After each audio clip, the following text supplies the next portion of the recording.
Chapter 1962. Mommy, it wasn't Pudding's idea. It was my idea, Pudding said between sobs. Really? Then why didn't you tell me when I asked you? Huamin stared at Pudding and asked, word for word. That's because...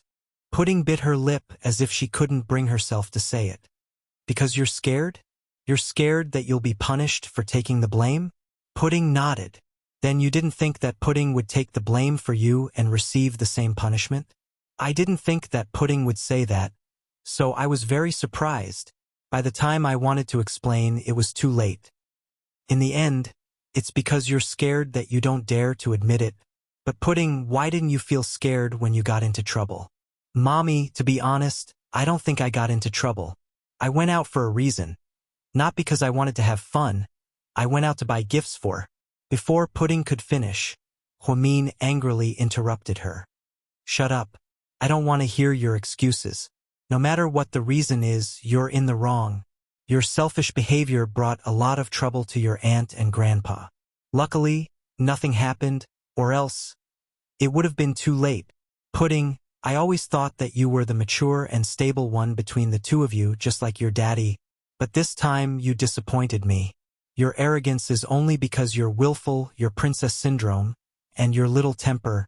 You don't have your daddy's sense of responsibility and responsibility. Your daddy always thinks about his family and mommy, but you always put yourself first. You even let Pudding take the blame for you. Pudding may seem like a little foodie and heartless, but when the time comes, she's more responsible than you are. She's mommy's daughter, not a coward like you. A troublemaker who makes trouble for her own sister. Mommy, I didn't want to do that. Pudding was very sad when she heard her mommy's harsh words, so she tried to explain herself. I know you understand everything, but you just won't listen to me. Are you trying to rebel now? No, Mommy. I just wanted to go out and buy gifts. I didn't think too much about it. I didn't know that second grandpa and little auntie were scared to death. If I knew they were in that state, I would never do that. Pudding, in this world, everyone has to be responsible for their mistakes. You can't let it go just because you said I was wrong and I apologized. It's not scary when people make mistakes. It's scary when they don't want to take responsibility. Actually, no matter how big the mistake is, as long as you're willing to admit it and atone for it, tomorrow will be a new day. I hope this time you've really grown up and become more sensible. Seeing that Little Bean took a beating for you, I hope you can think things through. That's all, you can leave now. Mommy. Pudding seemed to want to say something to Huamin and kept crying. Get out. Huamin's tone was rather unfriendly. Pudding was crying as she walked out. Qin Ning knew that the twins were being interrogated and was so scared that she immediately came to save the situation. However, Pudding didn't say a word and kept walking back to her room with her head down. Qin Chu happened to run into Pudding, who was in a mess. Pudding, are you okay? Qin Ning was worried. Chapter 1963. It's okay, Auntie. Don't worry. Pudding held back her tears, opened the door, and slammed it shut. Pudding, open the door. I have something to talk to you about. Auntie, go to sleep. I'm tired. Pudding refused to open the door. Qin Ning had no choice but to go downstairs and watch as Qin Chu applied ointment on Pudding's hands. Oh my God! Did your mommy hit you? Qin Ning exclaimed as she looked at Pudding's red and swollen hands. Pudding nodded with tears in her eyes. I'm sorry, Pudding. Your grandpa betrayed you by accident. I already taught him a lesson. Qin Ning was just complaining about her dad. How could he betray the two kids? Qin Chu's uncle looked helpless. Of course, he didn't want to, but his niece-in-law was too smart and couldn't be fooled. It's not Grandpa's fault. Mommy's so smart. These things can't be hidden from her. Pudding was very open-minded. Big brother, let me apply the ointment. Qin Ning squatted down. Qin Chu carefully applied the ointment on Pudding's hands. It's okay. I'll do it. When it came to taking care of his daughter, he didn't trust anyone but himself. Why don't you go check on Pudding? I think she's not in a good mood. She just went back to her room and cried. Pudding doesn't need to be comforted. She's introverted. She'll figure it out. Qin Chu wasn't worried about Pudding. Instead, he was worried about Pudding. The family stayed up until late. When Pudding was very sleepy, Chu carried her upstairs. When he carried Pudding back, she was still awake. She sat alone in her room. Her eyes were red from crying. She looked like a little rabbit. Pudding, Chu called. She turned her head. Your sister is asleep. She's hurt today. You have to take good care of her. Okay? Chu's voice was very gentle. Okay. Pudding nodded. Then you guys go to bed early. We're flying to Grandpa's house tomorrow. Okay, Daddy. Good girl. Chu hugged Pudding, kissed her cheek, and turned to leave. Daddy? Chu turned his head, his voice very soft. I'm sorry about what happened today. It's okay. You're Daddy's daughter. No matter what you do, Daddy will forgive you. Also, your mommy loves you very much. That's why she loves you so much. Don't blame her. Mommy's right, she's right. I was too stubborn. I almost got into trouble again and even made little sister suffer for me. Daddy, even I look down on myself. Mommy's right. I inherited your arrogance and calmness, but I didn't inherit your sense of responsibility and responsibility. This time I've embarrassed Daddy. No, Daddy doesn't think so. Chu comforted Pudding. I won't be so disobedient in the future. After returning home, I'll perform well and strive not to disappoint Mommy and Daddy. Pudding thought for a whole night and reflected a lot. She seemed to have made up her mind to perform well. This time, the fact that Little Bean got beaten up because of her was a huge blow to her. It made her accept many things. Okay. Daddy looks forward to your best performance. Then, Chu walked out of the twins' room and returned to his own room. As soon as he entered the room, he saw Huamin sitting on the bay window, wearing one of his loose white shirts. Her smooth and white thighs were exposed. She was very sexy and different from her usual style. Most importantly, she had a cigarette in her mouth. Every time Huamin smoked, she was extremely depressed. Chu understood. Honey, are you smoking again? Chu walked over, pulled the cigarette out of her mouth, and pressed it into the ashtray. I suddenly feel like I'm a failure. Huamin was a little depressed. Why would you say that? Chu sat behind her and let her whole body lean against his chest. Chapter 1964. I just realized how much of a failure I am. As a daughter, I'm not good enough. I've been causing trouble for the family since I was a kid, and I've never had a peaceful life. Luckily, Mom never really blamed me. Sometimes, Jixin even worries about me. As a wife, I'm not gentle and virtuous either. I don't understand you. I can't think for you, and I always cause trouble for you. As a daughter-in-law, I don't take care of my in-laws. As a mother, I'm even more of a failure. The twins have been mature since they were little, but I've been too busy with work to guide them. I always thought my daughters were good enough. But today, I realized that I've raised Pudding to be an egomaniac. She's even a little selfish and Little Bean to be a glutton. They don't even know how to protect themselves. Honey, you can't say that. As a daughter, you've done so much for the family. You've worked hard and earned money to bring a stable life to your mother and brother. As a wife, you've always done so much for the family. Even when you were pregnant and had a child, you did it all by yourself.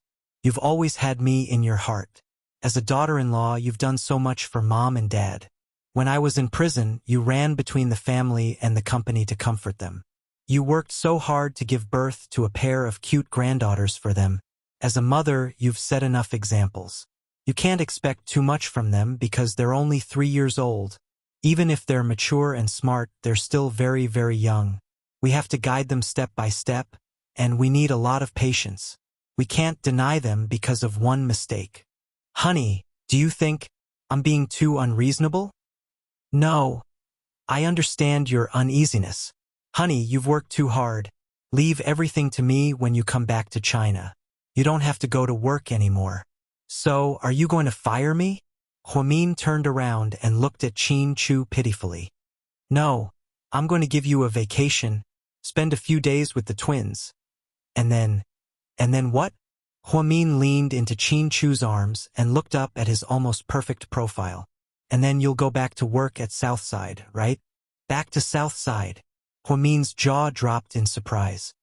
I've talked to President Wu, and Southside happens to be shorthanded.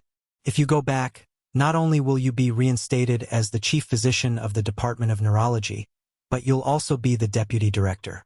Huamin, don't you think it's just right for me to be a CEO and you to be a doctor? I miss the old days, honey. Although we were busy, our lives were very fulfilling. Honey, you're the big boss of GK headquarters. Don't you think it's beneath you to come back to China to work? Huamin whined.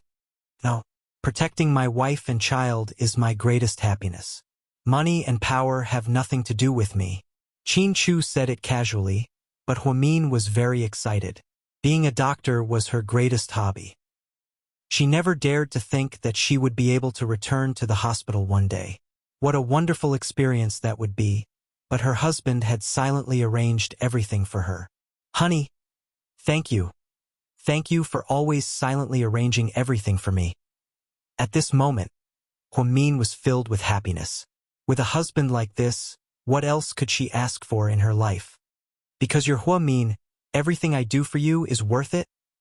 Just as Qin Chu said before, because of the weight of the two words, Huamin, he was willing to do anything for her. The next morning, the family of 4 was ready to fly to Hawaii. Before they left, the twins and Qin Ning were reluctant to leave. Auntie, are you really not coming back to China with us? Pudding looked at Qin Ning sadly.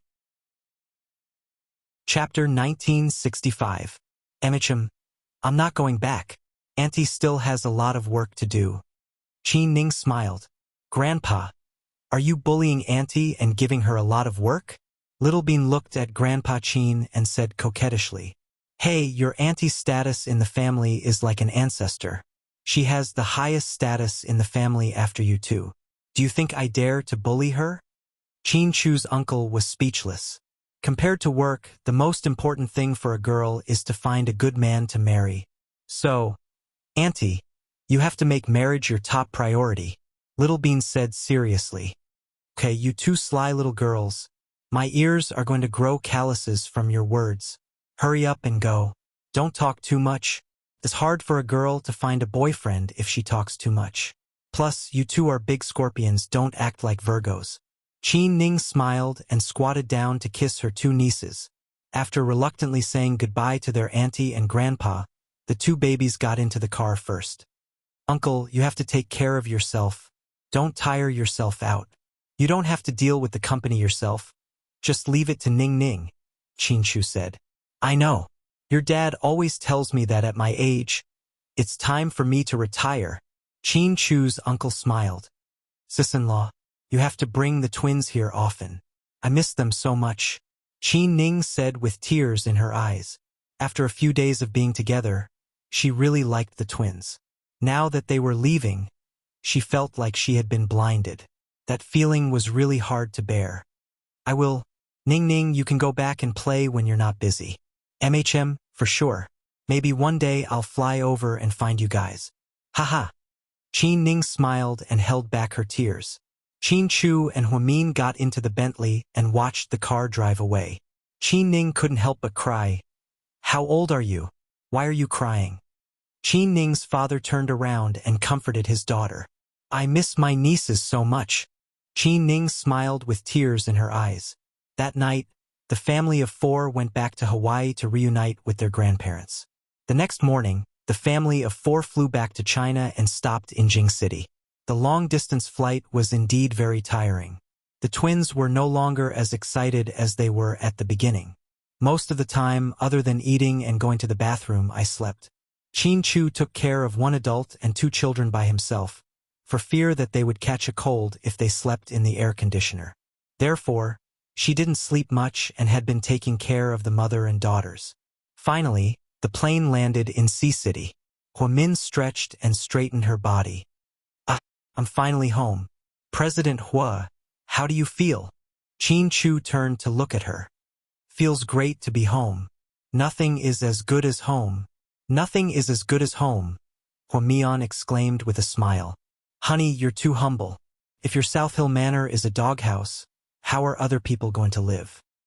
They can't even live in a doghouse. Chin Chu teased her. You're right, honey. What I mean is, nowhere is as good as home. Actually, now that I think about it, I miss our home in Imperial Park. That was our first house. Huamin smiled sweetly. That's easy. We'll continue to buy houses and stay there for a few days occasionally, Chin Chu suggested. Forget it. It's not just the two of us anymore. We have 2 more clowns. Huamian felt a heavy burden on her shoulders at the thought of the twins. So, President Hua, how was your trip this time? Do you have any thoughts? Chin Chu massaged Huamin's shoulders. I had a lot of fun, but there's one small regret. Huamin pouted and said after thinking for a moment, Oh, you have a regret? Tell me. Chin Chu was slightly surprised.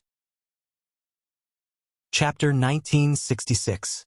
Xiaoxue is in Chicago and I haven't visited her and the kids yet. It's a shame that she invited me twice and kept calling me. The problem is that we're in a rush. Mom and Dad don't want the kids to leave either. It seems like we'll have to stay longer next time. Don't worry. We'll visit the States more often. Chin Chu patted the back of Hua Min's hand. Huamin tilted his head and looked at the 2 kids sleeping like pigs on the first-class seats. Pudding tilted her head and drooled. She was even snoring like a pig. She was so cute. Chin Chu was about to wake them up when Huamin stopped him. Wait, honey. Don't wake them up yet. Why? I want to record a short video for them. Chin Chu was speechless. You're cheating your kids, mommy. Chin Chu was speechless. Huamin took out his phone and recorded a short video for his daughters. He was already imagining how they would react when they saw him like this. After the plane landed, the crew announced that they were getting off the plane. Chin Chu unbuckled his seatbelt and carefully woke the twins up. Babies, we're home. Wake up. Chin Chu's voice was extremely gentle. Huamin was jealous. Honey, you've never woken me up so gently. Yeah. I usually prove it to you with my actions. Chin Chu smiled. Huamin immediately blushed. You're acting like a pervert in broad daylight again. Hurry up and wake the babies up. The first thing we need to do when we get home is jet lag. It's so painful. Chin Chu reminded him. Huamin walked over and the bodyguards helped him push a lot of luggage. Huamin and Chin Chu each carried the kids out of the airport. Daddy, are we home? Pudding opened her eyes and asked sleepily. Yeah. Are you happy? I'm happy. Why? Chin Chu asked with a smile. Because I can see handsome Sue. Little Bean didn't lie at all. Chin Chu was speechless. Okay. It seemed like her father was used to his daughter being obsessed with Suyu. Huamin held Little Bean in his arms and looked at the doll's hand with heartache. Although it was much better, there were still some marks left by the ferrule. Little Bean, does it still hurt? It doesn't hurt. Really? Really? Don't worry, Mommy. I'm Hercules. This little injury is nothing. Then, do you hate Mom in your heart? Huamin bit her lip. Her heart was filled with guilt. No, I love Mommy as always. Even if Mommy hits you, you'll forgive Mommy, right? Huamin asked again and again like a child. That's right. Even if Mommy hits me, I'll still forgive Mommy because Mommy didn't want it to happen. We were disobedient. Mommy taught us how to be a good person, so I won't blame Mommy. Not only me, but Sis won't either. Good girl. Mommy knows. Thank you for your understanding. Hearing the gluttonous Little Bean say such words, Huamin was very touched. Suddenly, Little Bean said, Mommy, I want to pee. She suddenly felt like she couldn't hold it in. Huamin immediately put her down and looked around. The bathroom is over there. Mommy will take you there. Mommy, I want to go too. Pudding also wanted to pee and wanted to go. Chapter 1967. Chin Chu glanced at the bodyguards behind him. You guys go ahead and wait for us at the door. We'll take the kids to the washroom first. Okay, Mr. Chin. The bodyguards walked out of the door with their luggage. Chin Chu and Huamin held the twins' hands and went to the washroom. I'll wait for you guys at the door. Chin Chu stopped at the door of the women's washroom. Huamin nodded and walked in with the twins. The twins could take care of themselves and knew how to pee. After Huamin went in, he went to the washroom first and waited at the door. Because it was an airport, there were a lot of people. "Mommy, I want to poop," Little Bean yelled, probably because she ate too much on the plane. "Okay, take your time. Mommy's waiting for you at the door. When you're done, call Mommy and I'll go in and wipe your butt." Huamin smiled warmly. "Okay, Mommy." Since Little Bean said she wanted to poop, Pudding didn't rush out. Huamin waited at the door inside while Chinchu waited at the door outside. They were less than 3 meters away from each other. There were a lot of people going in and out of the washroom. However, there was only one exit, so Huamin didn't think too much about it. After he turned on his phone, he received a call from the company. Bella reported something urgent to Huamin. Huamin talked to Bella about work on the phone. Chinchu was waiting for them at the door. He wasn't on his phone, but something caught his attention. A group of people was chasing after 2 people. The person running seemed to be a woman. She was wearing a black cashmere coat, a hat, and a mask. She ran very fast. The group of people behind her seemed to be reporters and fans. Fans chasing after their idols wasn't news in today's society. Chinchu just looked at it and didn't think it was strange. However, the woman rushed into the washroom. Huamin couldn't stop them. The fans behind him also rushed in large batches. Huamin was so scared that he held his phone in a daze. "What's going on?" Huamin was dumbfounded. "Why did you all come here? This is a dead end. There isn't even an exit." "Miss Wynn, we just want to interview you.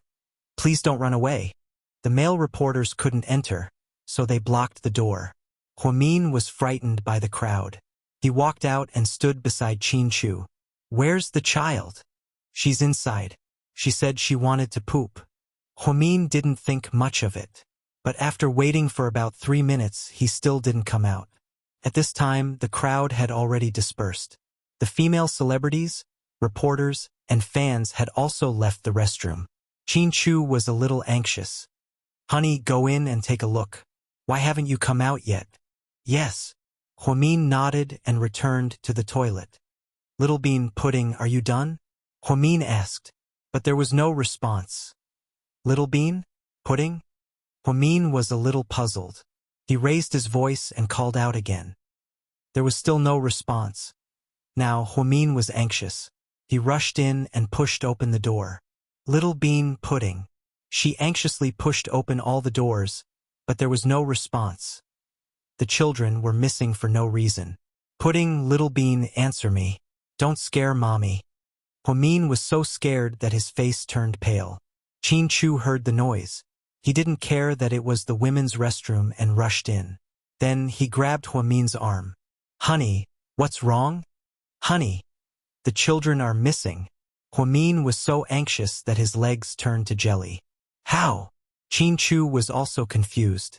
There was only one exit and he didn't see the children go out. Chinchu and Huamin had been guarding the door. But the children really were gone. Chapter 1968. "They're really gone, honey." Huamin's voice began to tremble, and his mind went blank. In a moment of desperation, Chinchu pushed open the bathroom door one by one. However, he found that the bathroom was empty. "Little Bean, Pudding, don't play hide and seek with Mommy and Daddy," Chinchu called out tentatively. But it was still empty, and there was no response. "Honey, where do you think they're going? They shouldn't be. There's only one exit, and we've been at the door the whole time. If they came out, we would have noticed them." Huamin began to panic. "Let's go and watch the surveillance video." Chinchu was also anxious, but he was calmer than Huamin. He held Huamin's hand and hurried to the airport surveillance room. After they revealed their identities, the person in charge of the airport immediately hung up the surveillance video for them. Chinchu and Huamin stared at the video, watching it over and over again. The twins really didn't come out. That was until when that unknown celebrity entered, and a large number of reporters and fans rushed in as well. Things began to get strange. "Wait, rewind it." Chinchu narrowed his eyes and stared at the screen. The staff rewound the video. "Slow it down, thank you." Chinchu stared at the screen and said coldly, After the video was slowed down, he noticed a detail. When the female celebrity in the woolen coat went in, she was empty-handed. When she came out, she had a big black travel bag in her hand. Because she was surrounded by people, no one noticed this detail. Go and find out who this female celebrity is. Chin Chu looked at the person in charge. The person in charge made a round of phone calls, and in the end, he replied blankly, "Mr. Chin, I've checked, and there are no female celebrities in the airport today." "What about entering the airport?" "No one," the person in charge replied. Chin Chu frowned slightly.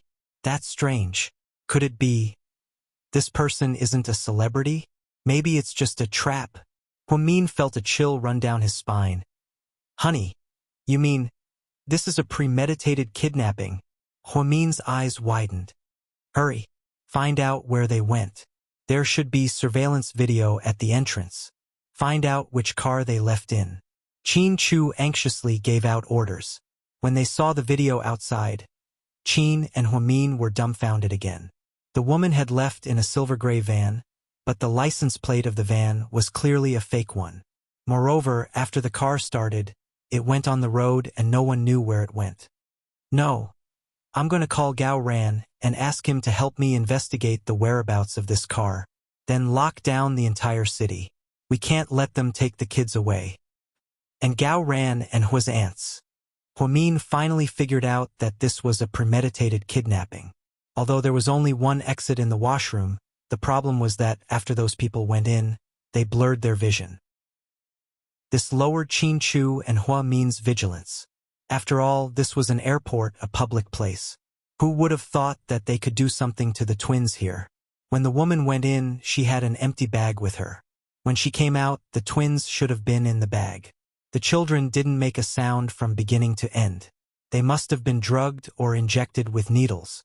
Huamin felt like she was going to break down. If anything happened to her daughters, she wouldn't be able to live anymore. Chapter 1969. She regretted not waiting for him in the washroom. Why did she have to be so impatient? Why did she call the company at that time? If only she was more vigilant. Then she wouldn't have known that her children were kidnapped. She was still standing at the door like an idiot. Chin Chu was also anxiously calling Gao Ran. "President Chin? You're back from your trip?" Gao Ran was happy to receive Chin Chu's call and wanted to tease him. "Listen to me, right now get me all the traffic cameras in the city. I want to find a silver van with a license plate number A65288. Is driving out of the airport. Also, immediately order the city to be locked down. We can't let this van out." "Bro, what's going on? You?" Gao Ran was dumbfounded. "My daughters have been kidnapped." "What?" Gao Ran was completely dumbfounded. "Didn't you guys just come back from the States?" Gao Ran was surprised. "Yes, it happened at the airport." "When?" "Just now." Chin Chu's voice sounded depressed. "Okay, I'll look into it right away. Don't worry, you have to calm down." "I know." Chin Chu nodded. "Is Huamin okay?" Gao Ran was worried. Because his mother was the one with the worst tolerance. "Mian she?" Chin Chu turned around and his expression changed. Huamin was on the verge of fainting. Chin Chu immediately hung up the phone and rushed over to help her up. "Mian." Huamin's vision turned black and she fainted. Chin Chu was busy driving Huamin to the hospital. He also had to communicate with Gao Ran about tracking down the kidnappers. He was mentally and physically exhausted. At the headquarters of Imperial Star. So you knew that today was the day that the twins were coming back because he had video calls with them every day. He had been thinking about them all this time. He even wanted to wait for them to return home and immediately pick them up for dinner. This was something that Grandpa had personally instructed him to do. After not seeing the twins for so long, the Su family couldn't take it anymore. But he didn't receive any news, so you couldn't sit still and sent a WeChat message to Pudding. "Baby, are you home yet?" There was no response for a long time. In the end, so you sent Huamin a WeChat message, feeling a little embarrassed. "Are you home yet? I want to bring the children home for dinner later. My parents and Grandpa miss them very much." After sending the WeChat message, so you waited for a long time, but there was still no reply. Suddenly, he felt that something was wrong. It was fine if the twins didn't reply, but Huamin shouldn't have. She was a very efficient person. If she saw the WeChat message, she would definitely reply immediately. After another 10 minutes, Suyu couldn't take it anymore and called her. Qin Chu had just finished taking care of Huamin and was talking to the doctor. Then, he received a call from Suyu because he had Huamin's phone.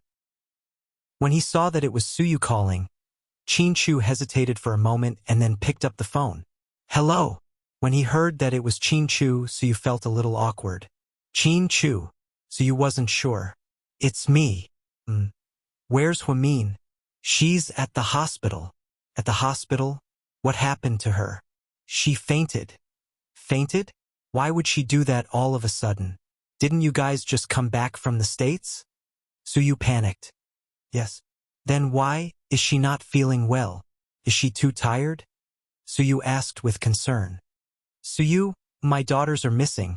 Qin Chu explained word by word. He knew that Suyu loved the twins very much, so he felt that it was necessary to tell him the situation. What did you say? Suyu's mind went blank. When we arrived at the airport, the kids went to the washroom and were set up. The twins were kidnapped. I'm looking for them right now. Mian couldn't take it and just fainted. Qin Chu's voice was very heavy. Kidnapped? Are you sure they're not hiding and playing with you? Suyu stood up with a whoosh, his expression changing. Chapter 1970. No, I watched the surveillance footage. This kidnapping was premeditated. Where are you now? The first hospital. Wait for me, I'll be there soon. Suyu picked up the phone and sped away in his Lamborghini. Beside Suyu was the silent and 15 minutes later, Suyu arrived at the first hospital. What's going on? Suyu ran upstairs, panting. Before Qin Chu could speak, he asked in a panic. Qin Chu explained the situation to Suyu briefly. His entire person instantly became unwell. Fuck, who dares to touch the twins? If I catch them, I'll chop them into pieces. Suyu cursed. I've already ordered them to investigate. I'm sure we'll have news soon. Qin Chu was also waiting patiently. Just then, his phone rang. It was Gao Ran again. Chu, come to the Municipal Public Security Bureau. What's wrong? The situation is a bit complicated right now. I'll tell you the details if you come. Gao Ran's tone was very serious. Okay. Qin Chu hung up the phone and looked at Suyu. Can you do me a favor? What is it? Help me take care of Mian. When she wakes up, please comfort her. She's been devastated by the loss of the twins. She even lost the ability to think. I'm a bit worried about her condition. What about you? Suyu asked. I'll go to the Municipal Public Security Bureau. Gao Ran said the situation is a bit complicated. He's afraid it might involve confidential information, so it's not convenient for you to talk over the phone.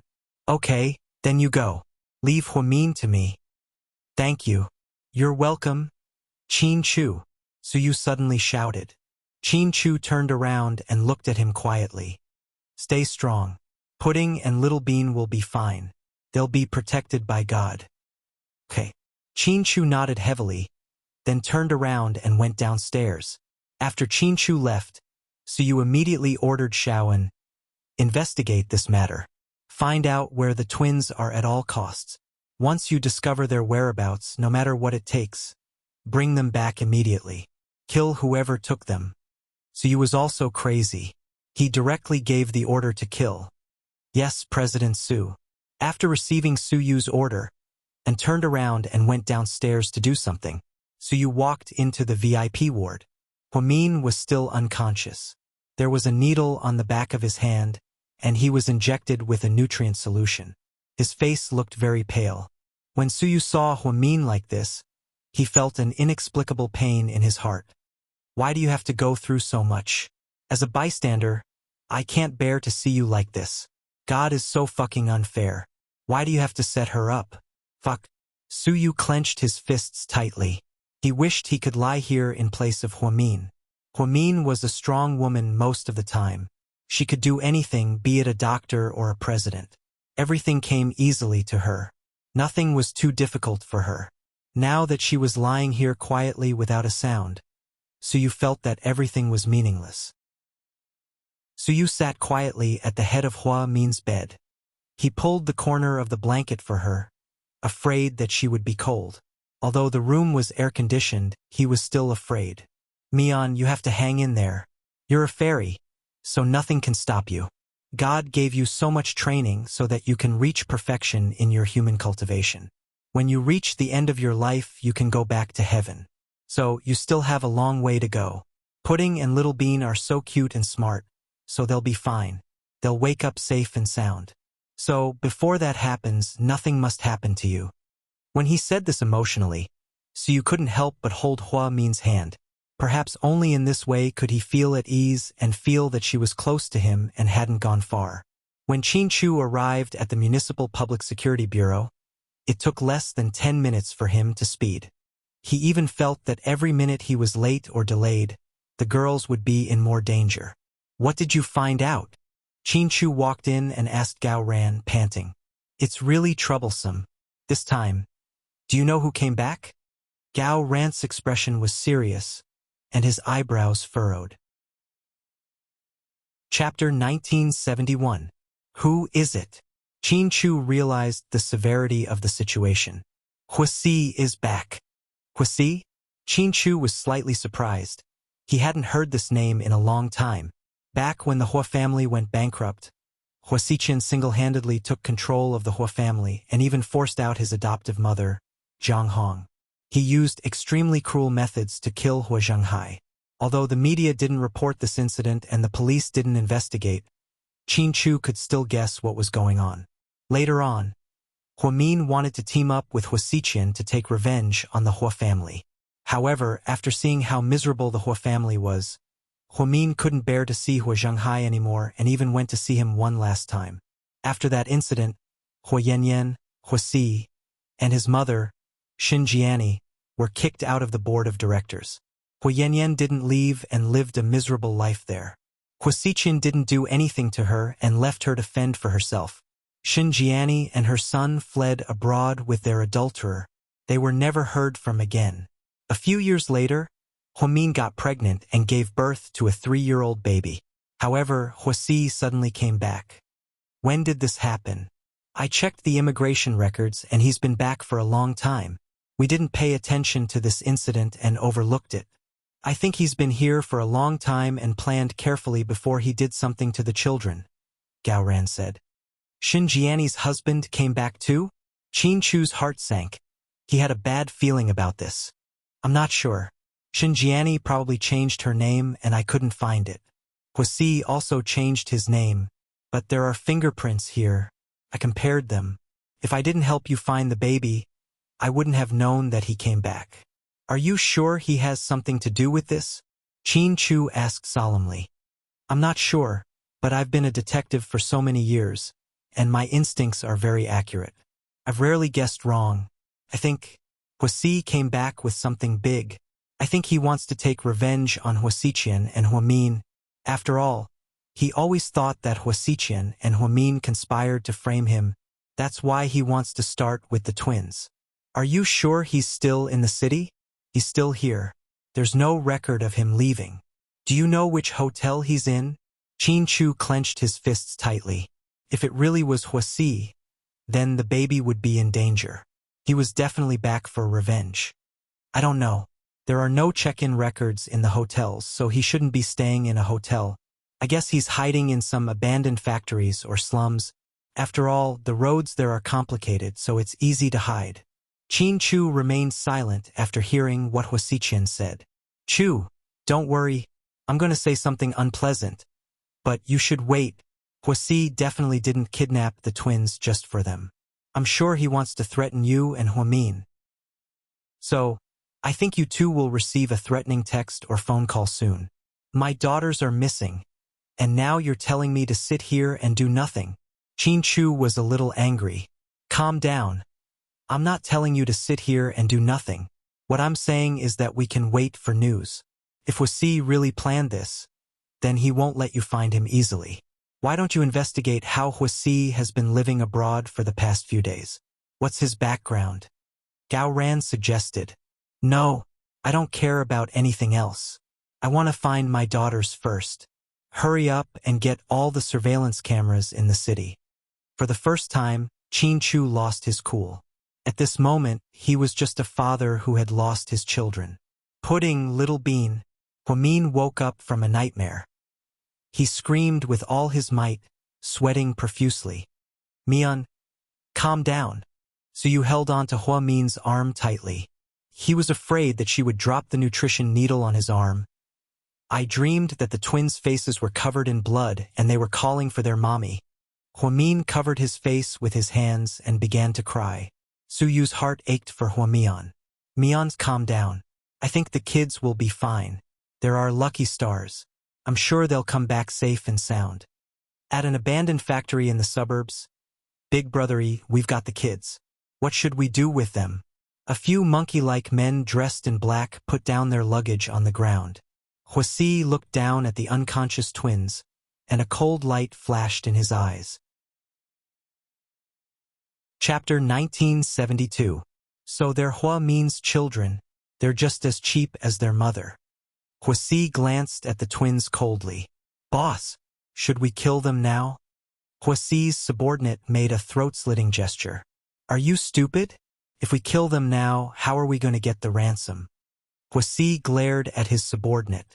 What should we do with these two kids? Lock them in the warehouse and feed them like normal. I'll think about it and call Huamin later. Haha. Then, Huasi laughed coldly and turned to leave. After a while, the twins woke up groggily after the effects of the drug wore off. Huh? Where the hell is this place? Little Bean opened her eyes and was dumbfounded. Pudding also got up groggily. I think we were kidnapped. Pudding tried to recall. She and Little Bean went to the washroom at the airport and heard a lot of noise. Then they smelled a weird smell that smelled like smoke. After that, she didn't remember anything. Kidnapped? What the fuck? Are we in a horror movie? Little Bean didn't expect that she and her sister would be kidnapped. Calm down. Let me see where we are. Then, Pudding quickly got up and found that they were in a cold warehouse. Pudding looked around.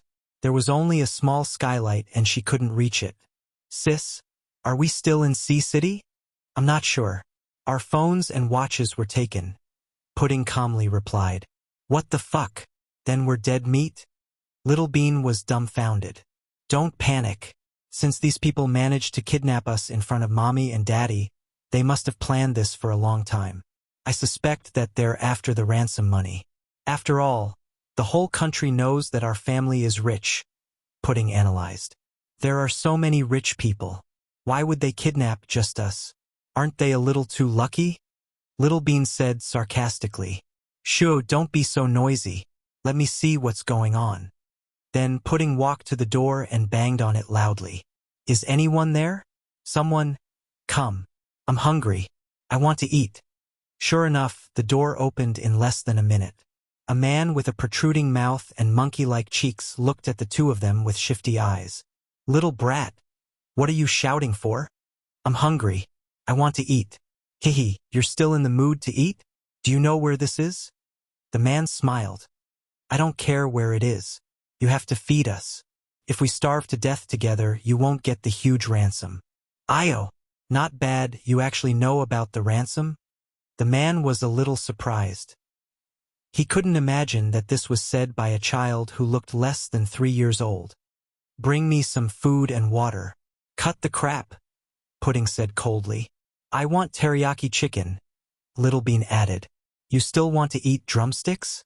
Do you think this is a restaurant? The man was annoyed. Dahai. Go and get some lunch boxes for the two brats. The man ordered, and the other man immediately brought 2 lunch boxes over and placed them directly at the door. Who are you? Why did you capture us? Pudding glanced at the man and asked, what does it have to do with me? Who's your boss? Do we know each other? Io, little brat, you're still too young to get information from me. Don't worry, you'll find out soon enough. Hehe, let your parents worry for a while. It'll be easier to negotiate later. Then the man laughed and locked the door. Pudding lowered her head and walked over with the lunch boxes. Little Bean, eat first. Keep your strength up so we can find a chance to escape. Chapter 1973. Sis, can we really find a chance to escape? Little Bean was obviously surprised by Pudding's words. Even if we can't, we have to. We can't just sit here and wait for death, right? But I think Mommy and Daddy will be worried sick if they find out that we're missing. Little Bean puffed out her cheeks and stared at her sister with her big round eyes. Mommy and Daddy will definitely find us. They're so smart. Don't worry. Pudding comforted her sister. But sister, won't we be killed before Mommy and Daddy arrive? They'll kill you first. Pudding glanced at her sister indifferently. Why? Little Bean was obviously not convinced. People are afraid of fame and pigs are afraid of being fat. You're so fat, of course they'll kill you first, Pudding joked. Qin Zhao Zhao, your joke isn't funny at all. Plus, you're still joking with me at a time like this? Aren't you a bit too relaxed? Little Bean sweated. I'm just kidding. Don't be so nervous. Come, let's eat. We'll talk about it after we're full. Then, Pudding led her sister to the corner of the warehouse. The two of them each had a box of lunch. Holding the box in their small hands, they looked a bit sad. This is for you. Eat more. After Pudding opened the box, she saw that there were only 2 dishes. One was braised pork that looked greasy, and the other was stir-fried spinach. The food was really bad. In Little Bean's words, even the chickens, ducks, geese, and dogs at home wouldn't eat this kind of food that looked like pig food. Maybe it was because they bought it for too long, so it was a bit cold. Sis, there's only 2 pieces of meat. How about you? Little Bean looked at her sister with puppy eyes. I don't like meat. I'm sick of it. Vegetables are good. They have vitamins. Then Little Bean began to eat with big bites. Humph, you're always so two-faced. I know you love me, but will it kill you to say it out loud? Seriously, how can you say you have a temper like Daddy? I think you're worse than Daddy. Daddy always confesses to Mommy. Little Bean complained about her sister's personality. Please, Chin Mumu. Daddy and Mommy are husband and wife and we're sisters. How can we compare? Idiot. Little Bean. The 2 sisters chatted, quarreled, and ate. Time passed quickly. The most important thing was that Little Bean wasn't that scared anymore because she was with her sister. Pudding gave all the meat to Little Bean. Afraid that Little Bean would feel cold, she sat in the corner and hugged her tightly. Tell her something funny that you saw in a book or on TV. On the other hand, Huasi was looking through the twins' phones. These 2 brats actually have such an advanced mobile phone. He found it a little unbelievable that the 2 little guys were holding the most advanced mobile phones on the market. Boss, it's almost time. Can we call for the ransom? The shifty-eyed man walked over and smiled. What's the hurry? How are they doing? Huasi asked impatiently. She's in good condition. She said she was hungry, so I brought her some food and water. There's such a thing? As expected of a child with an abnormally high IQ, to be able to remain so calm. Boss, who do you think we should call? We've been investigating for a long time and we've learned a lot. These twins are not only Huamin and Chinchu's pets, but they're also Su Yu's favorite. Can we extort both at the same time? One of Huasi's men suggested. Chapter 1974. Don't be too greedy. I'm here for revenge. The ransom isn't the most important thing. The most important thing is to take back what belongs to me. I won't let those bastards, Huasiqian and Huamin, off the hook. So this time we're not only after the money, we're after them as well. Huamin is easy to deal with. He'll definitely come because the kids are here. But Huasiqian, it's not easy to deal with him. He's too cautious. There's no way we can make a move on him. The subordinate frowned. Huasi smiled sinisterly. Don't worry. I have a way to deal with Huasiqian. I'll make sure he doesn't put up a fight. Time passed by. Before they even reached home, the twins were lost at the airport. This was a huge blow to Huamin and Chinchu. Huamin didn't tell Jixin and the others because he didn't want his mother and brother to worry. In the hospital, she was in a daze. She was in so much pain that she wanted to die. Mian, You can't solve the problem like this. You have to pull yourself together. Suyu rarely had the patience to comfort someone. I can't pull myself together. I only know that if anything happens to my daughters, I'll kill myself immediately. Huamin's thoughts were extreme. She blamed herself. Last night, before she came back to China, she taught the two kids a lesson in Los Angeles. She even beat Little Bean 10 times. Although she thought it was too harsh, she taught them a lot. Who knew that the twins would suddenly disappear as soon as she came back? Even if she wanted to apologize to Little Bean and Pudding, it was too late. So where do you think they're going? They're only 3 years old. What if those bad guys go crazy? This isn't a last-minute plan. They must have planned this for a long time. I'm so scared. I'll give them all the money they want. But I'm really scared that they'll hurt my kids. Tell me, what should I do? Huamin was extremely emotional. She was extremely unstable as she cried. So you felt nothing but heartache? Mian, calm down. Now's not the time to think. The kids will be fine. They wouldn't just want to hurt the twins. They'll definitely ask for ransom. We'll give them whatever they want. Even if we don't have the money, we'll go out and borrow it. We'll agree to whatever they want as long as they don't hurt the kids. Where's my husband? I need to call him.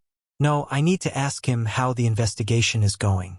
I have to find them as soon as possible. The two of them are afraid of the dark and the cold. Huamin started crying again. At this moment, she was as weak as a child. She was no longer as strong and calm as before.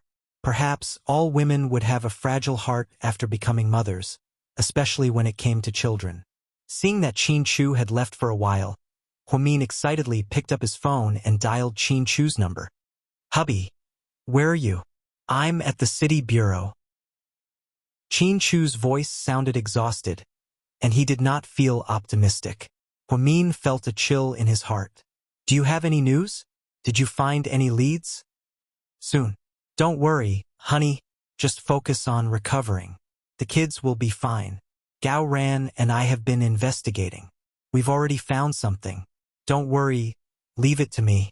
Qin Chu was extremely worried about Huamin. What leads did you find? I want to know. Honey, you have to believe me. I want to know. Tell me now. Huamin was anxious. Finally, Qin Chu sighed slightly. The person who kidnapped the kids is most likely Huamin. Qin Chu thought about it and decided not to hide this from Huamin. Huasi, he's back? Huamin was slightly surprised. It had been a long time since he heard this name. It had been more than 4 years. Chapter 1975. Yeah, he's back. He changed his name and entered the country secretly. That's why we didn't find out. Qin Chu hated himself for being so careless. He didn't think that Huasiqian would dare to come back. After all, Huasiqian wanted to kill them. He also didn't think that Huasiqian would come back to take revenge on Huasiqian. Instead, he kidnapped their children. If it's Huasi, then he's definitely going to take revenge on me. Huamin calmed down when he heard about Huasi. Don't worry, honey. Huasi is simple-minded and won't amount to much. He just wants money. We'll give it to him as long as he doesn't hurt Pudding and Little Bean. Qin Chu was afraid that Huamin would get agitated. I got it. Are you feeling better? Qin Chu asked with concern. I'm much better. Don't worry about me. Finding the kids is more important. Okay. Give the phone to Suyu. Qin Chu said confidently. Okay. Then, Huamin handed the phone to Suyu. Hey, it's me. So you felt weird talking to Qin Chu. After all, they were love rivals. Please keep an eye on Huamian for me. I have a feeling that Huasi will call her or me to ask for the ransom.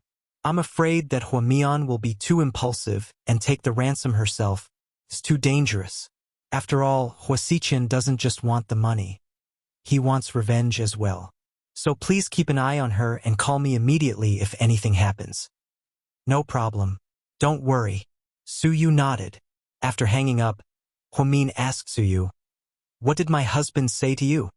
Oh, he told me to take good care of you at the hospital. You're not in good health, so you have to be careful. You just came back and you're still jet-lagged. You need to rest. Don't tire yourself out when the kids come back. Really? Huamin obviously didn't believe him. Of course, when have I ever lied to you? Suyu felt a little guilty. I'm a little hungry. Go buy me something to eat. Huamin suddenly said.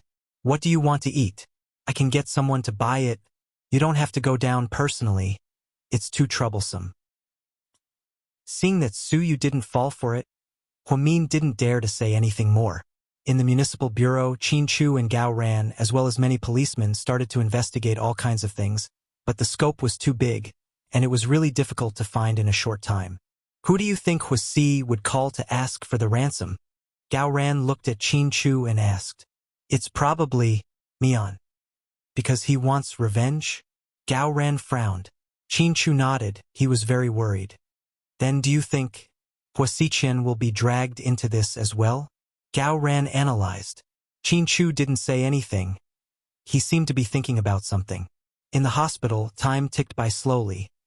Huamin kept staring at her phone, and Suyu also noticed that she was staring at her phone. I'm going to the washroom. You're not going to follow me, are you? Huamin stood up and glanced at Suyu. Of course not. Do I look like such a perverted person? Huamin discreetly held onto her phone and hid her earphones in her palm. Then, she stood up and went to the washroom in the suite. Suyu was a little worried, so he waited for her at the door, afraid that she was hiding something from him. Huamin sat on the toilet and stared at her phone screen. In less than 3 minutes, as expected, it was a call from a number that started with 1009. Because she had her earphones on, there was no sound. Huamin picked up the call and put on her earphones. Huamin, long time no see. Huamin's proud voice came through, and Huamin felt a chill in her heart. Huamin, where are my daughters?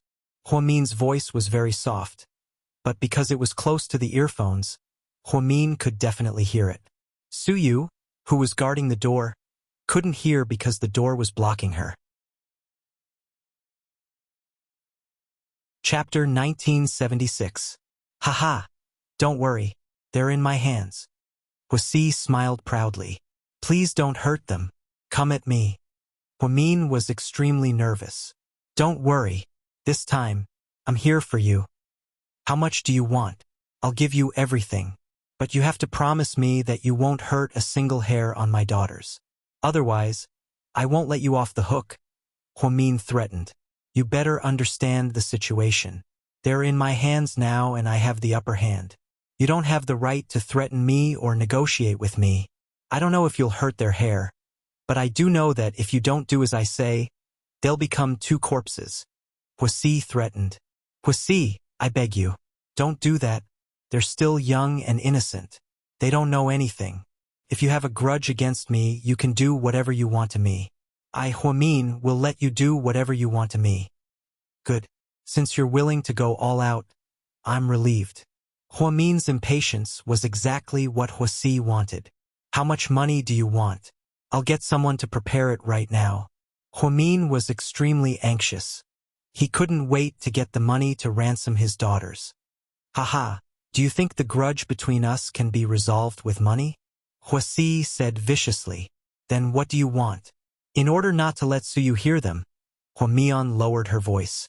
I want you to come here, alone. You can't call the police or tell Qin. You can't alert anyone. If I come, will you let my daughters go? Huamin asked tentatively. Of course. We'll exchange hostages, Huasi requested. That's fine. No problem. When? You can leave now. I'll let you know. Wait for my call. No. You can't call me. If I disappear, my husband will check my phone and listen to my call records.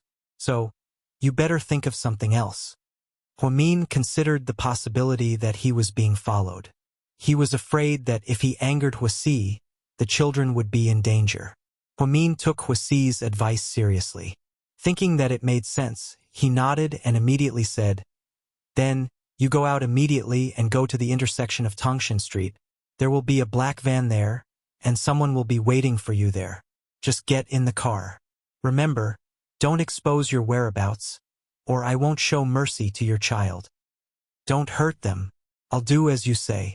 However, you must also guarantee that you'll release them once I'm there. We'll talk when you get here.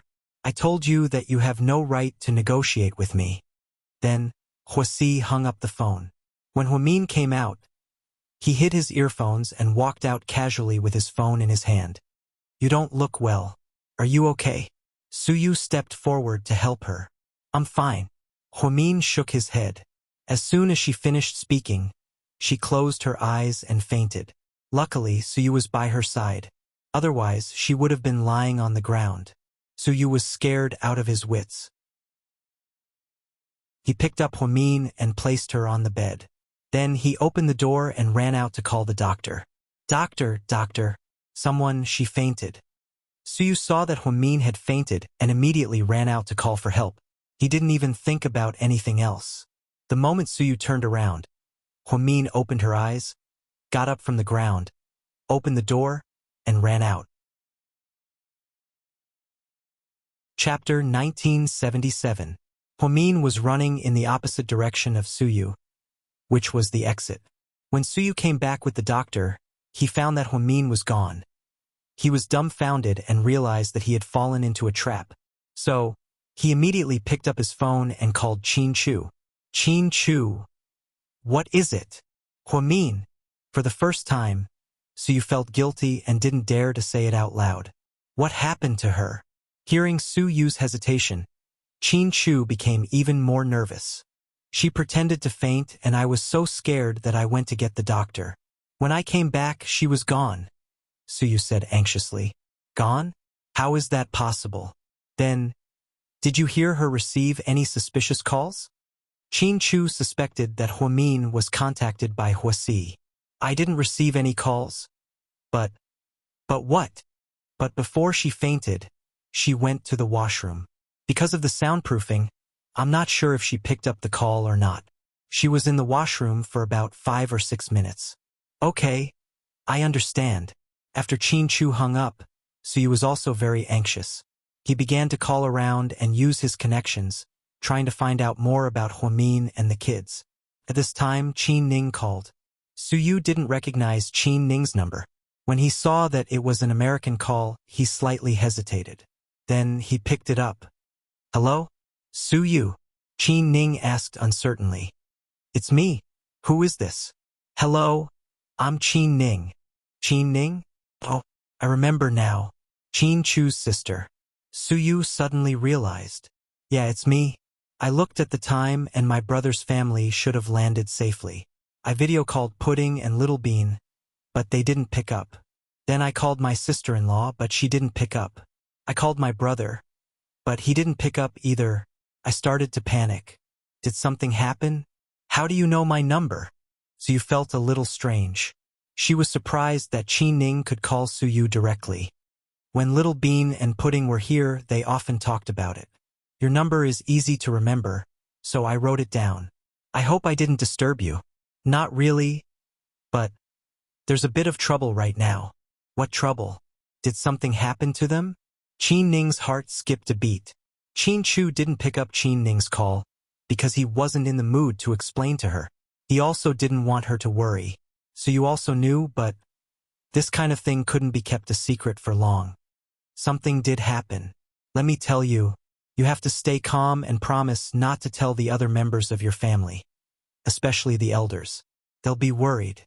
Okay, go ahead. The twins, they're missing. So you told Qin Ning the truth. Missing? Then what does that mean? Qin Ning didn't understand at first. It means they've been kidnapped. Maybe. Kidnapped? Hearing this word, Qin Ning's mind went blank. How can that be? My brother has always been very careful. He has reliable bodyguards everywhere he goes. How can someone kidnap the twins right under his nose? It's unbelievable. Obviously, the kidnapper planned this. No matter how well your brother prepared, there's always a flaw. Right now, it's not about whether your brother is careful or not. The problem is, we're all looking for the twins. It's very urgent. Then my sister-in-law must be worried sick. As a mother, she must be the most upset. Qin Ning said as she cried. Your sister-in-law? just disappeared too, Suyu said intermittently. What? Qi Ning couldn't accept this. Your brother told me to keep an eye on her, but she sent me away. She probably received a call from the kidnapper and went to save the twins. Oh my God. My sister-in-law is a weak woman. How can she save the twins by herself? How can she be so stupid? For the first time, Qi Ning felt that her highly intelligent sister-in-law was so irrational. Chapter 1978. Mion isn't usually this impulsive. It's just that she gets really emotional when it comes to her children. Of course, every mother has the instinct to protect their children. It's the halo of motherly love. Qi Ning sobbed quietly. Don't cry and don't worry. Your brother and I have already tried our best to find them. It won't take long. Do you know who they are? Qi Ning asked. I heard it's Huasi, one of your sister-in-law's enemies. It looks like things aren't looking good. It's okay if they're after a ransom, but I'm afraid they're after revenge. Suyu, I heard that your family is very powerful. Please save the twins and my sister-in-law. You can't let anything happen to them, okay? Qi Ning cried and begged Suyu. Don't worry. Even if you didn't ask, I would have done my best. You mean a lot to the twins. You're very important to them.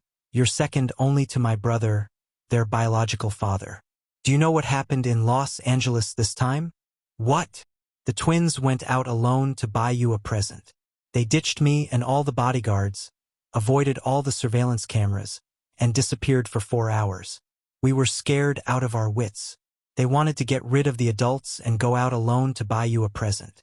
When my sister-in-law found out, she was furious and taught them a lesson. She even hit Little Bean. So you didn't say anything after hearing this, but he felt really bad. The present should still be in the luggage. It's a limited edition Versace belt. Pudding said you like this brand. These two kids. So you choked up.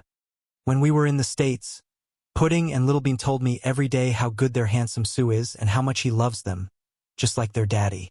So, I've been influenced by what I've seen and heard. I think kids are the most innocent and won't lie. They know who's really good to them, and that's why they love you so much. Yeah. I love them very much too. Thinking about how they spent time together for the past 3 years, so you had been entangled with them since the moment they were carried out of the delivery room. Just like Huamin, he felt the joy of being a parent as he watched the two little guys grow up day by day. Now that the child was gone, he was just as worried as Qin Chu and Huamin. So, you have to save them. I beg you, Suyu, I beg you. Perhaps Qi Ning was influenced by the twins, or perhaps she knew that Suyu had a military background, so she felt that he was very powerful and omnipotent. She kept begging Suyu to save her. In fact, Suyu was more anxious than anyone else. I will definitely save them. Don't worry. Then I'll book a flight back to China right now. Then, before Suyu could respond, Qi Ning hung up. Suyu raised his hand and wiped the corner of his eyes. There were actually wet tears. The twins had caused so much trouble just to buy him a gift. No wonder Huamin kept blaming himself for being too fierce to them. These two kids were really inside the municipal bureau. Hearing that Huamin was missing, Qin Chu immediately asked Gao Ran to investigate Huamin's phone records. Sure enough, he heard the conversation between her and Huasi. After hearing the conversation, Qin Chu's expression became even more serious. He asked Huamin to go alone. He must be up to no good. She can't go. Huamin is really stupid. Gao Ran regretted. For the children, she will definitely go. I know her. Qin Chu was surprisingly calm. Did you find out where Huasi's voice came from? Qin Chu turned around and looked at the young policeman behind him. Chapter 1979. No. The enemy used an anti-tracking device to hide their departure point. This doesn't seem like Huasi's style. It seems like he came back with a master, Gao Ran analyzed. They all grew up together. Although they didn't know Huasiqian well, they could tell from his past actions that he was a brainless and impulsive person. Otherwise, he wouldn't have been killed so easily by Huasiqian. It didn't seem like Huasi's style to be so cautious. If he had a brain, he wouldn't have been in such a sorry state when Huasiqian played him, Qin Chu said faintly. Do you think Xinjiani came back too? Gao Ran guessed. It's hard to say. We don't have any information on her entering the country. Boss, we found it. Mrs. Qin did go to the intersection of Tongshan Street and got into the black van. According to Hua Min's phone records, they found out that she did go to that place. Where did the van go? Qin Chu and Gao Ran asked in unison. Not long after it got on the highway, it got off at a small intersection. There are no surveillance cameras there because it's a rural area. There are many villages. We can't be sure where it went. Could Huasi be hiding in that village? Gao Ran analyzed in confusion. Qin Chu shook his head. No, Huasi is probably just trying to confuse us. The van went there to attract our attention. The final location wouldn't be there. What do we do now? Gao Ran was also panicking because the clues they found were all useless. We still have to check the abandoned factory in the western suburbs and the slums in the northern suburbs. We have to find Huasi even if we have to dig 3 feet into the ground. Qin Chu clenched his fists tightly. He was more than sad at this moment. His wife and children were in the hands of the enemy. No one was sadder than him. However, he had to force himself to calm down and think of the best way to save them. Time ticked by. For Qin Chu and Suyu, it was an extremely long torment. Not long after, Suyu also went to the Municipal Public Security Bureau. Together with Gao Ran and Qin Chu, he took command and deployed the plan. At the same time, in an abandoned factory in the suburbs. Help! Help! Pudding yelled. Brat, what's the matter? I need to go to the toilet. Just pee inside. The kidnapper said perfunctorily. No, I want to poop, not pee. Then poop inside.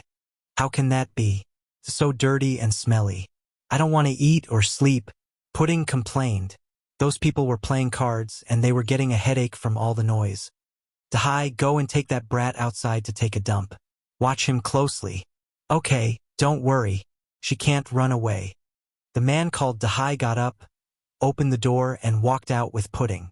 Little Bean, on the other hand, sat inside quietly. Her face was very calm.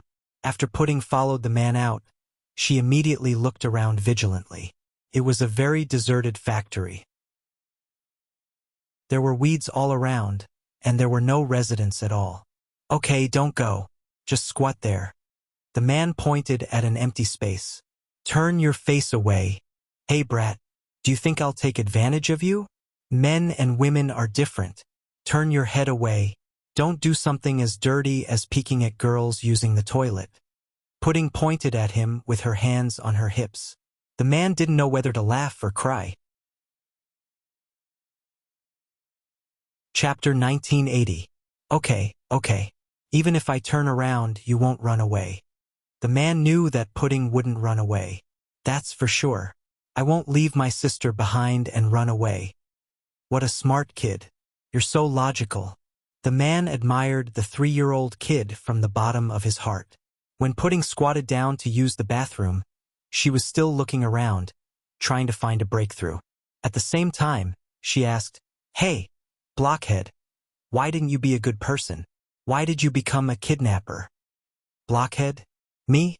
The man named Dahai froze. Of course, there's only the 2 of us here. If it wasn't you, who else would I be talking about? Pudding said proudly. The man was confused by Pudding's words. What? Is my question that hard to answer? It's no use being a good person. I used to want to be a good person, but in the end, I was still looked down upon.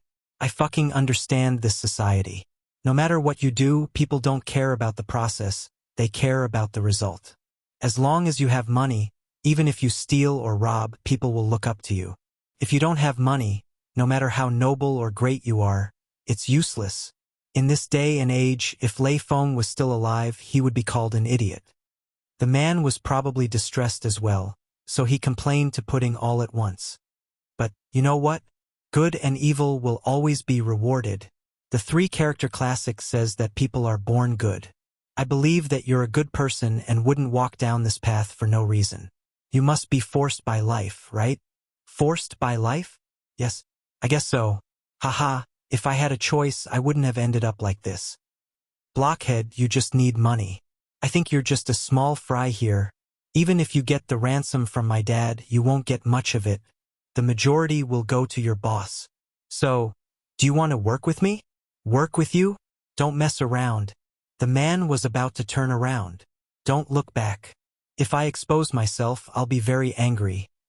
Pudding reminded him seriously. Haha, okay. I won't look back. You won't expose yourself.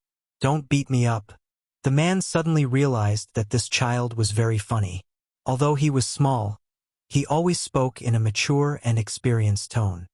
So, do you want to work together? Pudding asked calmly. How to cooperate? The man obviously just wants to tease her. You find a chance to let us go, and I'll ask my daddy to give you a lot of money. For example, you can only get 2 million for kidnapping us here, but I can ask my daddy to give you 10 times more. Just for you alone, 20 million. That's a good deal, right? It's a good deal. Sounds good. The blockhead smiled. If you let us go, my dad will be grateful to you. Not only will he not call the police, but he will also let you take the money with a clear conscience. You can rest easy. If you got the money by kidnapping us, you will always be the most wanted criminal. Even if you have the money, you can only live a sneaky life. In comparison, I believe I don't need to say more. You will understand which one you want.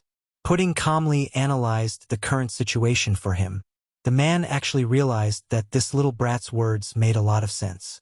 If he had a choice, who would want to be a wanted criminal who hid from place to place?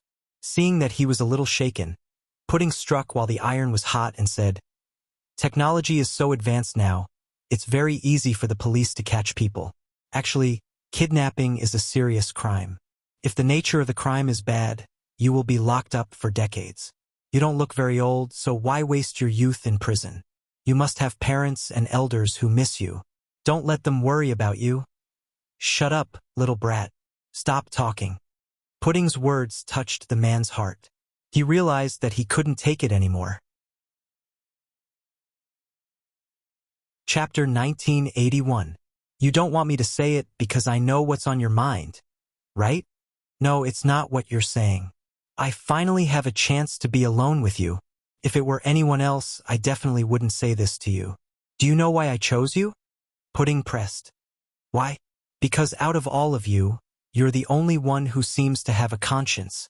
There's no way to save those people. Their hearts have been invaded by demons. Sometimes heaven and hell can be decided in an instant. The most important thing is how you choose. You're not a smart person. Maybe you're not that smart, but you're definitely not a crazy person. You're involved in this because you need money, right? How do you know I need money? The man named Dahai was indeed dumbfounded. He didn't think that the child would guess what was on his mind.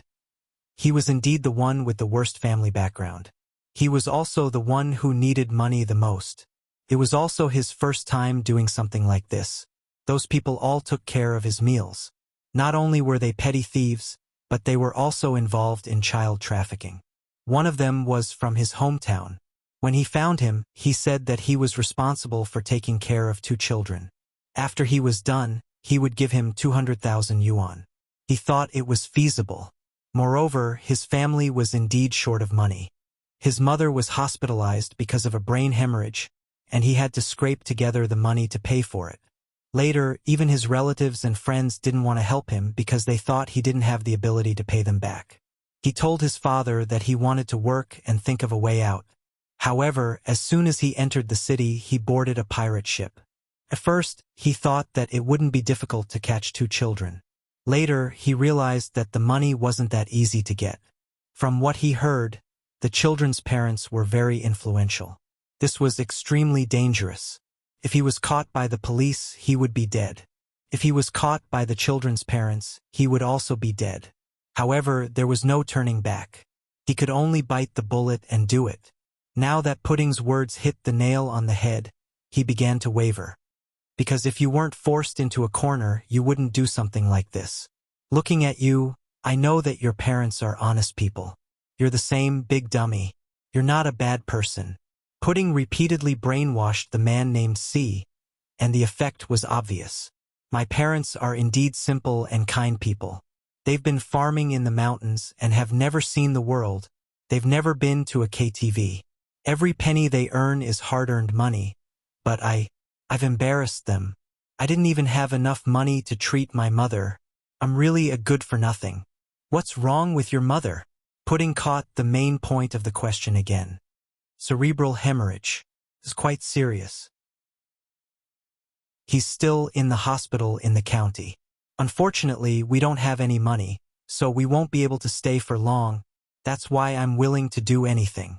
When he said that, Dahai was filled with regret. He hugged his head and squatted on the ground. Pudding slowly got up and pulled up her pants. She walked over.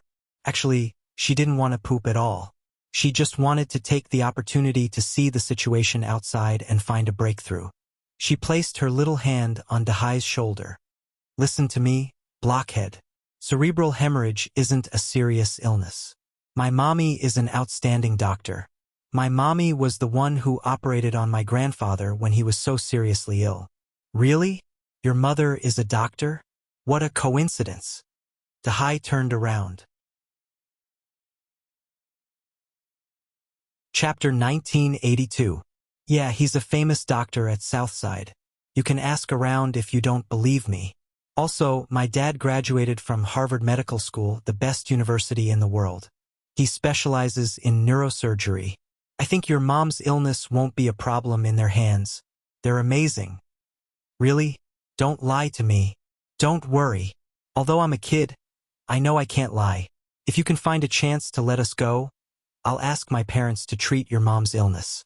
I'll also give you a lot of money so that you won't have to worry about food and clothing for the rest of your lives.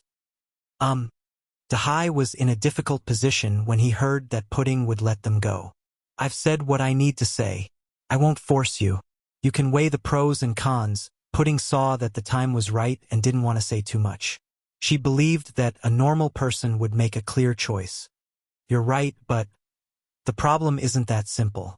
There are so many people here and they're all outlaws. Even if I let you go, I won't have the chance. I'm afraid that before I let you go, the plan will be exposed and we'll all be finished. As soon as Dahai said this, footsteps came from inside. Pudding immediately let go of his hand and stepped back. You've been taking a dump for so long. What are you waiting for? The monkey-faced man walked out and looked at them impatiently. Kids have diarrhea. Dahai smiled. Are you done? Hurry up and bring them in. Big Brother E might come. If anything goes wrong, you'll be held responsible. I know. Dahai immediately picked Pudding up and walked inside. Pudding didn't speak on the way. Indeed, Dahai was convinced by her words. However, he didn't have the power to let them go. Those people were all there, unless he sent them away. But that wasn't possible. Pudding was troubled. She lowered her head and didn't speak. She was thinking about something else. When they returned to the warehouse, she immediately ran over. Sis, how is it? What's the situation? This is an abandoned factory. There are no people around. It's desolate and covered in weeds. Even if we escape, it'll be difficult. But I'm sure that we haven't left Sea City. That's much easier. I'm sure Daddy will find us.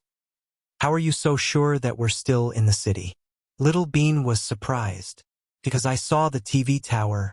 Although it's far away, I can't be wrong. It's the most iconic TV tower here. Perfect. As long as we don't leave this place, the chances of Daddy and Mommy finding us are very high. Sis, you're so smart. Little Bean looked at Pudding with admiration. I wanted to turn that big blockhead over to my side. But how is it? It didn't work? Little Bean was curious. Well, you can say that. I was too naive. Even if he wants to help us, he doesn't have the ability to do so. The one who really has the final say here is that monkey-faced man. But he's definitely a fugitive. And he won't listen to us. Fugitives? Oh my God. Then will they kill us? Killing the hostage. Sis, I'm so scared. Little Bean started to lose her composure again. They won't. Don't worry. At least, before they get the ransom, we won't be in any danger, Pudding said with certainty. I really don't know which bastard kidnapped us. Fuck, when I get out, I'm gonna chop him into pieces. Little Bean was so angry that she pouted and cursed. Inside another factory in the suburbs, Big Brother Huamin is here. One of his subordinates reported. Huasi slowly stood up from his chair. Chapter 1983. Bring her in. Huasi was restless, as if he had been waiting for this moment for a long time. When Huamin was brought in, she was wearing an eye mask. Ever since she got into the van, her mouth was gagged and she had to wear an eye mask. Seemed like Huasi was a lot more cautious than before. Then, after many twists and turns, they walked through many places and seemed to have passed through many small paths before they finally reached their destination. Huamin almost got carsick from the bumpy ride. Since she didn't have time to change her clothes when she got off the plane, Huamin was still wearing summer clothes. She was wearing the same clothes she wore in Hawaii. It was a light blue long-sleeved shirt with an A-line skirt that went past her knees. She looked elegant and smart. Her hands were clean and she didn't have any jewelry on her. Huamin was a very low-key person. She didn't show off her wealth and she wouldn't wear branded clothes on the streets. Not many people would think that she was the young president of GK who had been in charge of the company for 3 years. Take off her eye mask, Huasi ordered. Then, one of his subordinates pulled off Huamin's eye mask. She looked up and her vision gradually became clearer. Huasi walked over to her and removed the gauze from her mouth. Huamin, you didn't expect me to come back, did you? It's really you. Huamin glanced at Huasi's face indifferently. They hadn't seen each other for 4 years and he had changed a lot. His facial features were much more mature and much older. His skin had also turned dark, and there were some scars of various sizes on his face that were not very obvious. Huasi was wearing a black leather jacket. His entire body emitted a vicious aura. He looked at Huamin with eyes full of hatred. I'm curious, why didn't you look for Huasi-chan? Why did you look for me? After all, he's your first target, right? Ha! That bastard Huasi-chan is very cautious. He's not that easy to catch. In comparison, you're easier to catch. Huasi smiled viciously. Where are my daughters? I want to see them. Let her have a look, Huasi instructed. One of the men walked over with a phone in his hand. Looking at the video, it should be from another place. The twins sat in the warehouse. They looked so pitiful that Huamin couldn't help but cry when he saw them. Huasi, keep your word. I'm here now. Let my daughter go. I'm sorry, Huamin. I never keep my word. Are you still a man? Huamin was annoyed. I came back this time with a clear goal. It's for revenge. So, I don't care if my methods are honorable or not. I don't care if I'm a man or not. Even if you're trying to provoke me, I won't let you go. You, your child, your husband, I'll send your entire family to hell, step by step. Then, Huamin pinched Huamin's chin. Huamin stared at Huasi with wide eyes. She realized that not only did Huasi's appearance change, but his heart also changed greatly. It could be said that he was blinded by hatred and had lost his mind. Huasi, the children are innocent. If you want to kill them, just kill me. Don't drag them into this. I beg you. Huamin, who had always been stubborn, was still willing to beg Huasi for the children. Don't fucking play this game with me. Do you think you're worthy of begging me? When you teamed up with that bastard Huasi-chan to attack us, why didn't you think about how innocent my mother, sister, and I were? Do you know what kind of life I've been living abroad for the past few years? Do you know how many times I almost died? Now, you have the audacity to talk to me about being innocent. What a fucking joke. Let me tell you, you're already here. You don't have a choice. Just wait for your death, haha. After hearing this, Huamin's heart sank. At the same time, inside the Hua mansion, boss, Miss Hua and the twins were taken away by Huasi's men. Huasi-chan hadn't been in a good mood for the past few days. He basically stayed at home to recuperate. When he heard this news, he immediately sat up from his bed. When did this happen? Chapter 1984. It's been a few hours. A few hours? And you're only telling me now? Huasiqian was about to explode from anger. I was thinking, "Boss, you're not feeling well, so I didn't want to disturb you. I'll deal with you later." Huasiqian got out of bed angrily and hurriedly put on his clothes. Huasiqian knew about Hua Min's return a long time ago, but he didn't tell Hua Min. He did remind her out of kindness, but Hua Min didn't take it seriously. She even thought that Huasiqian was trying to scare her. This time, Huasi came back prepared and had been waiting for a long time. Huamian always felt like she was being followed. But at that time, Huamian didn't know that Huasi was back and didn't realize that danger was approaching. "Boss, what should we do now? I asked you guys to follow Huasi. Where's he? Where is he hiding now?" Huasiqian rubbed his temples and asked with a sour expression. "He used to live in the abandoned factory near Huairo building." The subordinate answered carefully. "What about now?" Huasiqian noticed that the subordinate was talking about before. "Now? I'm not sure. Our people lost track of him and his people ditched us. I think they moved to another place." "What did you say?" Huasiqian was really angry now. "Boss, it's not our fault. Huasi's people are too cunning. They seem to have noticed that we were following them, so they played a game of cat and mouse with us. Now that they've ditched us, they must have found another place to hide. So, we can't find Huasi now, right?" Huasiqian asked seriously. "Yes, boss." As soon as the subordinate finished speaking, Huasiqian stood up and slapped him so hard that he saw stars. "You guys can't even deal with an idiot like Huasi, and you still have the nerve to say that you're my people. You're all useless." Huasiqian rarely lost his cool like this. "Boss, Huasi is different this time. He's very cautious." "Really?" The subordinate seemed to be explaining. However, Huasiqian wasn't in the mood to listen. "What's the situation? Do Qin-Chu and Su know?" "They know. They're at the Municipal Public Security Bureau and they're looking for Huasi." "But Miss Huasi, is she in danger?"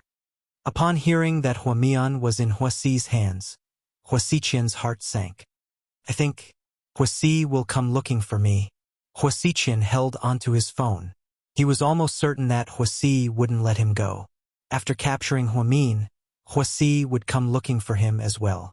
Inside the abandoned factory, Huamin's hands and feet were tied up and he looked extremely haggard. Huasi asked someone to open the door in a dark corner and walked in. Then, he took out his phone and took a short video of Huamin. "Are you going to ask my husband for a ransom?" Huamin was exhausted. "Ransom? No, there's no rush. Haha, we have more important things to do." Then, Huasi sent the video to Huasiqian. Ding-ling. When Huasiqian received the video on his phone and saw Huamin in such a pitiful state, his heart ached. 1 minute later, Huasi called. The number was garbled, so it couldn't be tracked. "Huasiqian, did you see the video? How do you want to use it? Do you feel bad for her? Haha, your little sister." Huasi's tone was vicious and mocking. "Don't touch her. What do you want? We can talk about it." Huasiqian was very worried about Huamin. "You seem nervous. Why? Do you love her a lot?" Huasi laughed. Chapter 1985. "Huasi, there's no point in talking about this right now. Just tell me what you want. I want you to come here alone, or I'll kill Huamin right now." "You don't want the ransom?" Huasiqian was a little surprised. "You might not know, but I don't need money now. I've made a name for myself in the outside world. Compared to money, I want revenge more. I'll wait for you for an hour. If you don't come, Huamin will become a corpse. Don't touch her. I'll go." Huasiqian didn't even think about it and immediately agreed to Huasi's request. "It seems like I was right. You really do love her." "Haha." Huasi laughed maniacally. "How do I find you? Take your phone and go out alone. I'll send someone to find you. Remember, don't play any tricks with me. If I find out that someone is following you, I'll kill Huamin immediately." Huasi found Huasiqian's weakness. Every time Huamin was mentioned, Huasi would become extremely nervous. "Don't worry, I won't play any tricks. But if I find out that anything happened to Mian, you're dead meat." Huasiqian was also full of threats. After hanging up, Huasichen put on his clothes and went out. Boss, where are you going? You don't have to follow me. That's all. Boss. His subordinates were still worried. Get out of my way. Are you not going to listen to me? Are you rebelling? Huasichen was furious. Boss, we're just worried that you'll be alone. Don't worry. I watched that idiot Huasi grow up. He wasn't my opponent in the past and he won't be in the future. I know what I'm doing. Just stay at home and wait for my news. All right, is there any news from Huayanyan? I went to her place and found that she and her daughter were gone. She didn't go to work either. It seems like Huasi already made arrangements. Huasichen worriedly walked out the door. On the other side, in the municipal bureau. What did Shin Mingshi say? Can you contact Huayanyan? Qin Chu asked. Suyu shook his head. I just called her, but she suddenly couldn't be reached. She's not at work or at home. Even her children are missing. It seems like Huayanyan came prepared. Forget it.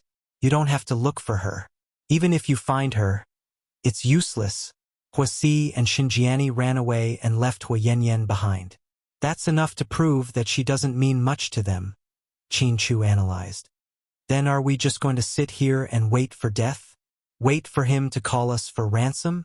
What if he doesn't want the money? Suyu was a little scared. He was afraid that Huasi would give up everything for revenge, including money. No one is against money, right? Huasi will definitely call. Qin Chu was also in a bad mood. However, for the sake of the big picture, he had to stay calm. Therefore, he could only pretend to be calm. All right, your sister knows about this too. She said she'll be back tomorrow. Suyu glanced at Qin Chu. How did she know? Qin Chu frowned slightly. Then, Suyu told him about Qin Ning's call. Qin Chu didn't say anything else. Inside an abandoned factory in the suburbs? Sis, hurry up. We're almost there. See. Why did you bring me here? Huayanyan was confused. To show you something good. Something that can make us rich. Huasi smiled sinisterly. Chapter 1986. Huayanyan was still immersed in the joy of reuniting with Huasi. Before she could think about it, Huasi took her and the kids away. The kids were left in the storage room. They were playing with a big-breasted woman who had heavy makeup on and was dressed flirtatiously. Huasi said that he was going to show her something good. She was very curious. It wasn't until they walked into an abandoned factory that she began to feel uneasy. Big Brother E. A few men were eating lunch. When they saw Huasi walk in, they immediately stood up. MHM. This is my sister. She's not an outsider. Huasi introduced. Hello, big sister. The hooligans casually bowed to her. Huayanyan was very uncomfortable. See, who are they? They're all my subordinates, Huasi said nonchalantly. Come, sis, I'll show you our chips. Then, Huasi led Huayanyan into a small storage room. When they opened the door, they saw the twins curled up in a corner eating lunch. They are? Huayanyan was shocked when she saw the kids. That's right. They're Hua Min's twins. I've already caught them. With them in my hands, I can get as much money as I want from Qin Chu. Haha.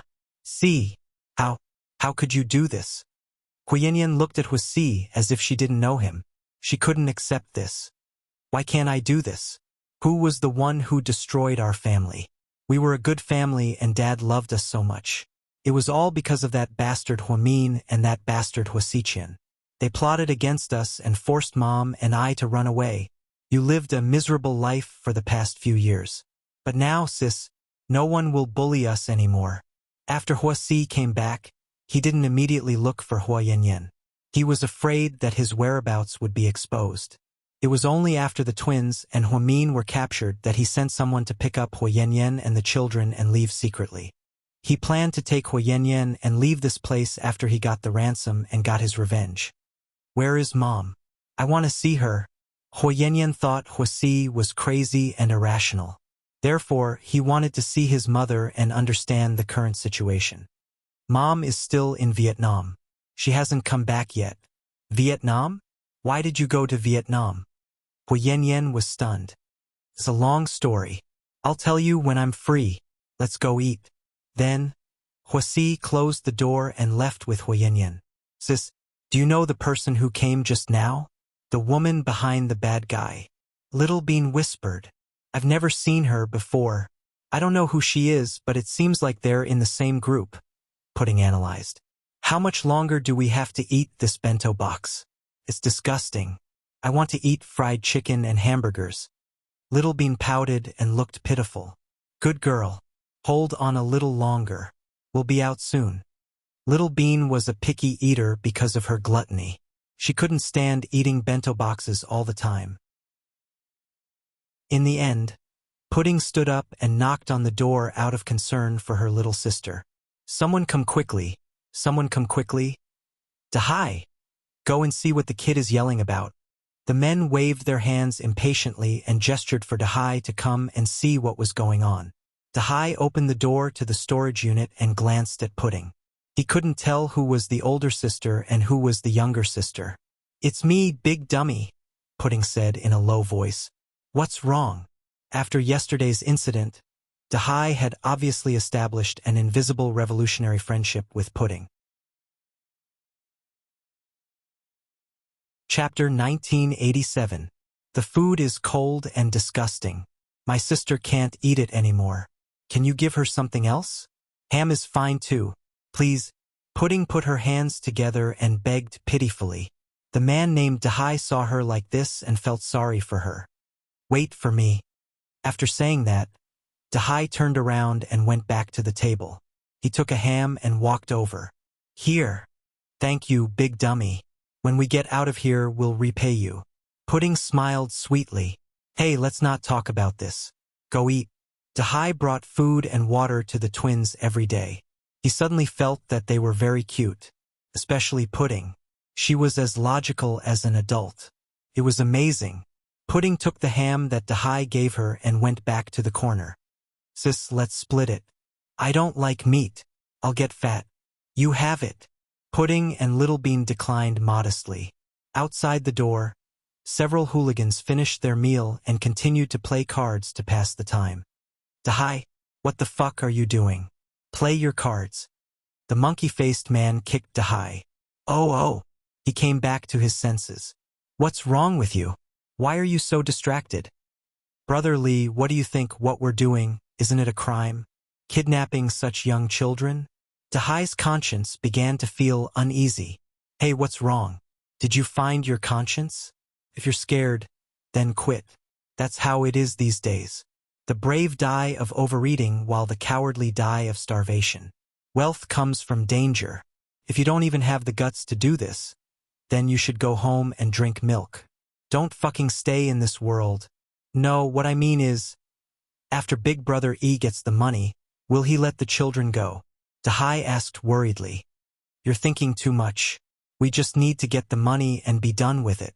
After that, whether Big Brother E kills or lets the children go has nothing to do with us. Don't fucking worry about it. Like a woman, play your cards. Dahai's heart was in a mess. He didn't want anything to happen to the twins. Whenever he thought about the bright and lively children dying here, he would feel terrible. But it didn't help because even if he wanted to let them go, the others wouldn't agree. Meanwhile, Huasi brought Huyenyan back to his home. Sis, look who else I caught. Huasi pointed at the corner of the warehouse. Huyenyan looked up and was dumbfounded. Is that Huamin? Hey, I'm good, aren't I? She's actually very easy to catch. As long as we catch the child first, we don't have to worry that Huamin bitch won't come. See, don't you think you're being too? Before Huyenyan could finish speaking, a subordinate came in and reported, Huasi-chin is here, boss. Very good. Everyone is finally here. Huasi patted Huyenyan's shoulder. Sis, I'll go out and take a look. You can go in and talk to that bitch Huamin. Give her a few slaps to vent your anger. Humph. She's now a piece of meat on our chopping block.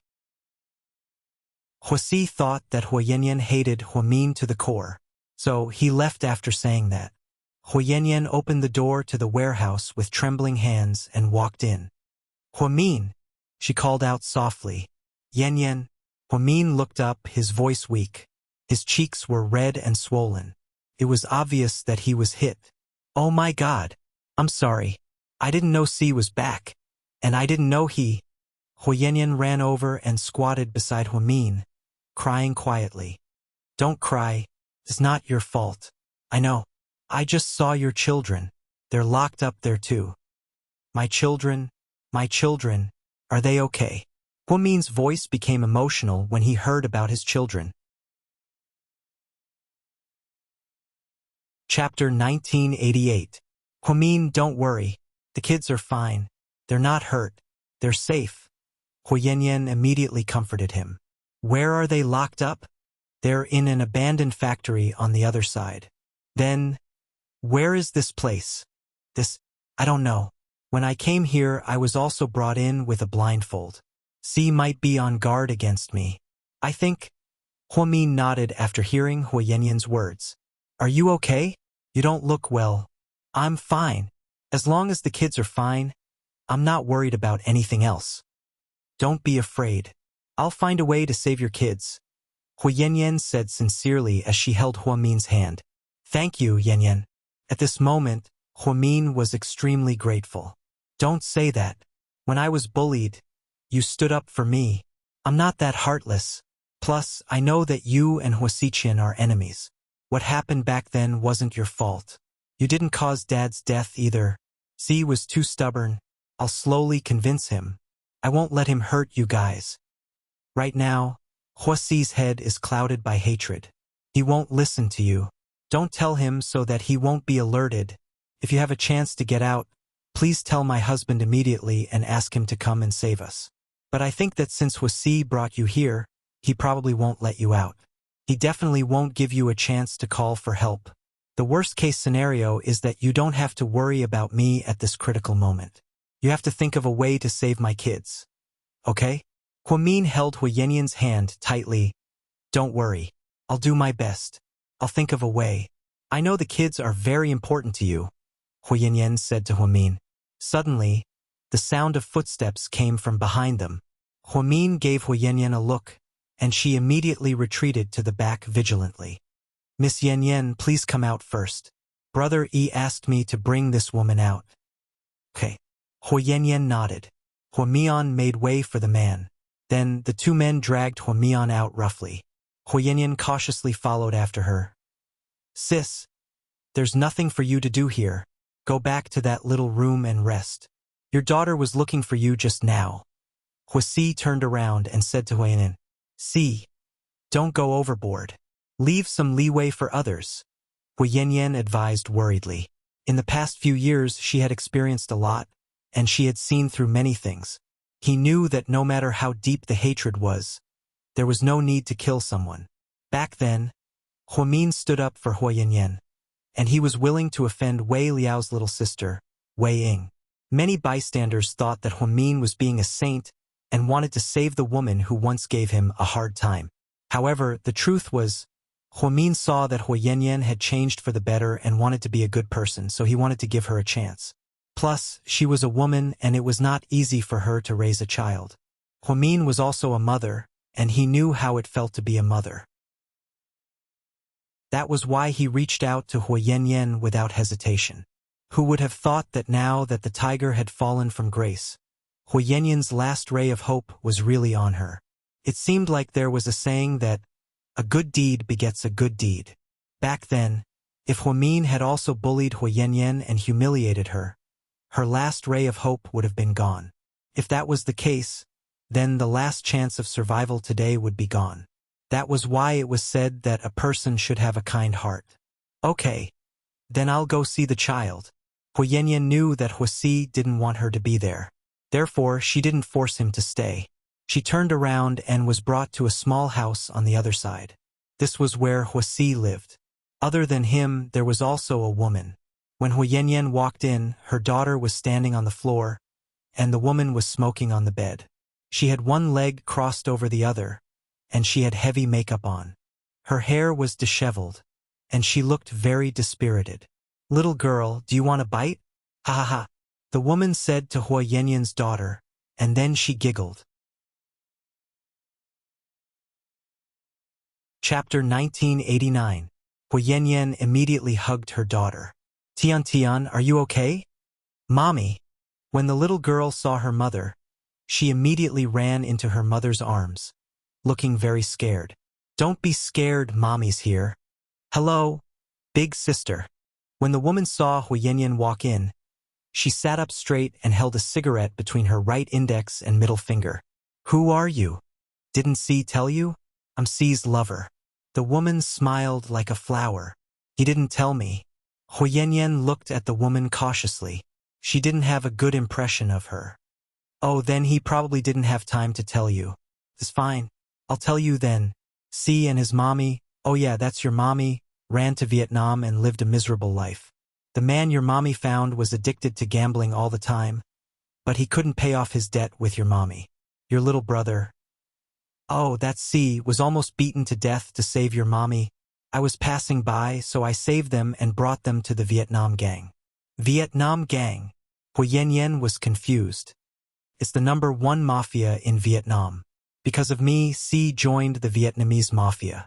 He worked hard and did a lot of big things, winning the boss favor. That's why he was able to gain a foothold in the mafia. As his benefactor and lover, I won't let him go unavenged. This time we're back to do something big. What do you want to do? Huyenyen had a feeling that something bad was going to happen. Did C not tell you? The woman narrowed her foxy eyes and looked at Huyenyen. Huyenyen held her daughter tightly and shook her head. Haha. If he didn't tell you, then just wait for the news.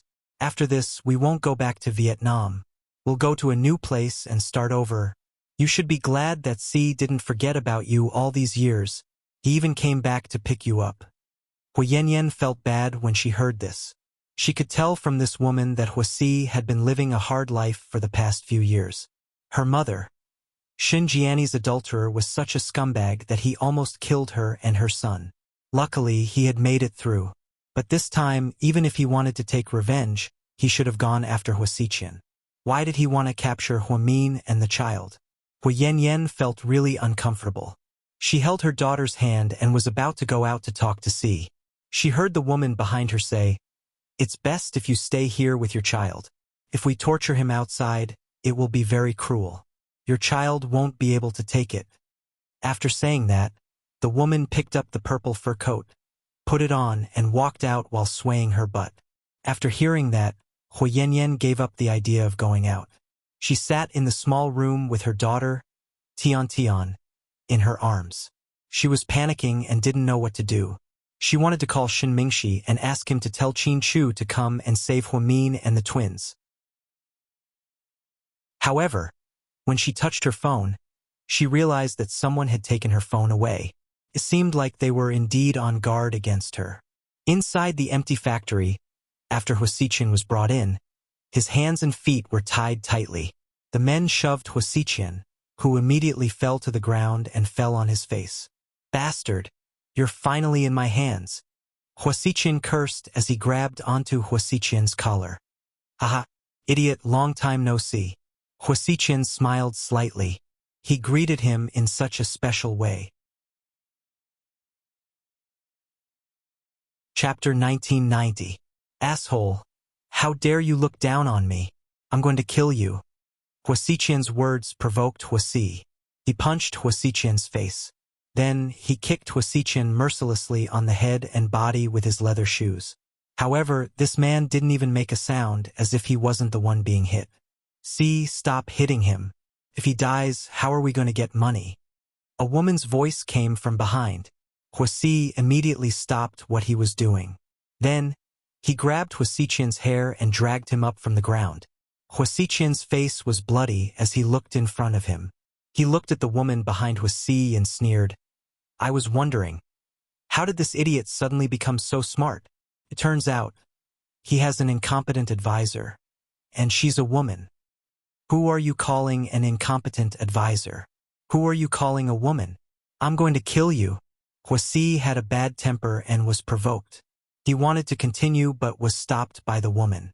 "See, I told you not to be impulsive." "Ching-Ching, I can't stand people insulting you." Huasi looked at Ruan Ching-Ching in a daze. "It's okay. You won't lose anything from being insulted. Plus, he's in our hands now. What are you afraid of? Then, the woman walked over and looked at Huasiqian with a smile. President Hua, nice to meet you. Nice to meet you. Ruan Qingqing smiled coquettishly.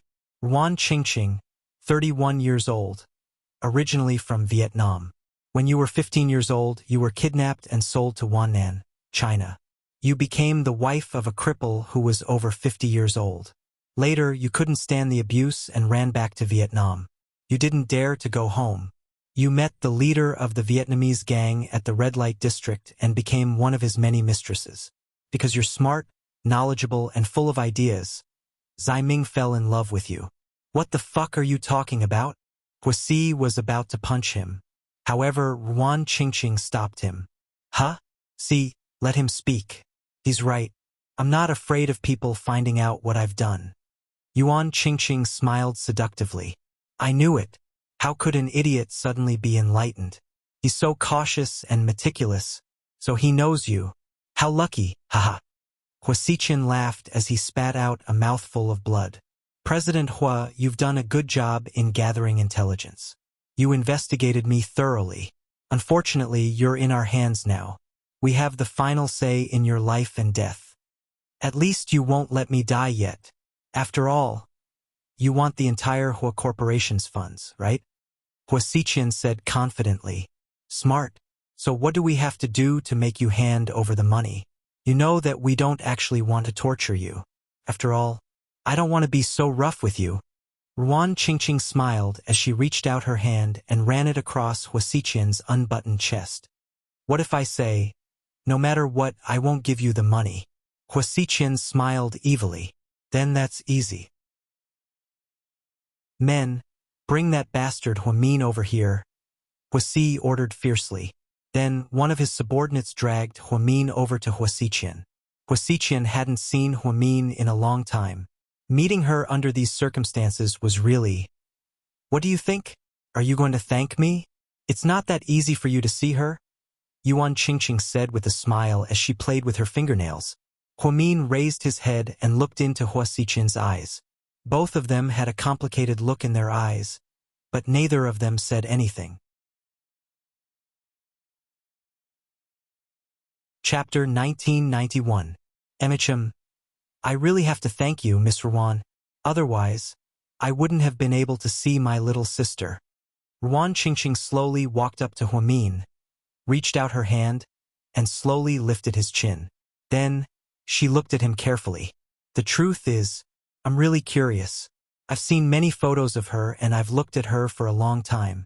No matter how I look at her, I don't think she's a great beauty. She doesn't fit the standards of Chinese beauty either. But she's so beautiful that all of you guys are crazy about her. You, Suyu, Qin Chu, you guys are all idiots. So, I thought that when I see Huamin in person, I have to take a good look at her. What's so special about her? Is it her face or her body? But, I'm really disappointed. She's not pretty and her breasts aren't as big as mine. Emicham, but she's not a whore. You're. As soon as Huasiqian finished speaking, Huasi viciously kicked him in the stomach. He used all of his strength in this kick and Huasiqian flew a few meters away. His face was pale and weak. Huamin's heart ached as he looked at him. Although he hated Huasiqian, they were both hostages. Huamin, do you know how hard it is to catch Huasiqian? I've been back for a long time and I've been scouting the area. It's not that hard to catch you and your child. But this Huasiqian is very cautious. Every day, his whereabouts are very well planned. I had no idea where to start, until I found out a secret. Do you know what that secret is? Huasi looked at Huamin viciously and smiled. Huamin didn't say anything. He only coldly glanced at Huasi's face. Don't look at me like that. You know everything, don't you? Huasiqian is a big pervert. He loves you and he slept with the person who was his little sister for many years. So, as soon as I sent him the video of you being captured, he immediately came to die. Haha, there's a saying that goes, what is love? Everything has its weakness. I can't believe that a person like Huasiqian would care about someone. I'm surprised, but it's good. It's much easier to deal with someone like him. Huasi, Stop talking nonsense. I won't take a single cent from you for treating me like this. Huasiqian was lying on the floor. Even though he was in a pitiful situation, he still laughed arrogantly. Don't worry, you won't be able to say it in a while. Tahua mean tahua was tahua. Haha, Huamin, you idiot. Let me tell you, I was the one who did everything back then. It had nothing to do with Huamin. You can go and check if she owns any shares of the Hua Corporation.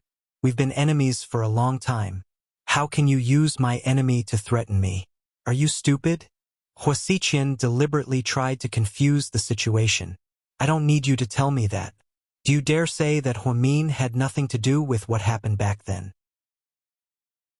Then why didn't she do anything when Dad needed money? Why didn't she ask GK to help us? I can't believe you're Dad's daughter. You must be blind. What kind of child would watch her father die? Huamian, you're such an ungrateful person. Huasi's hatred towards Huamin was beyond anyone's imagination. Huasi, first of all, I want to say, I'm not Hua Zhenghai's daughter, so I don't think it's wrong for me not to lend him money. Secondly, he didn't care about me and my mother for many years. He didn't fulfill his responsibilities as a father, so calling me an ungrateful bastard is hilarious. I don't know where that came from. You hate me because I'm living a better life than you. You're living a better life while you're living like a mouse. So you're just jealous, right? Huamin couldn't hold it in any longer and began to argue with Huasi. Huamin's words seemed to have angered him. He slapped Huamin hard on the cheek. Slap. Huamin felt a burning sensation spread across his entire face. Huamin was already numb. Huasiqian's heart ached as he watched. Chapter 1992. Huasi, don't you just want to get revenge? Come at me if you can. Haha, no.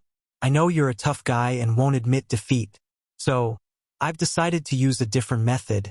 I think you'll be more nervous if I hit Huamin. Huasi smiled proudly. Huasiqian's expression changed drastically.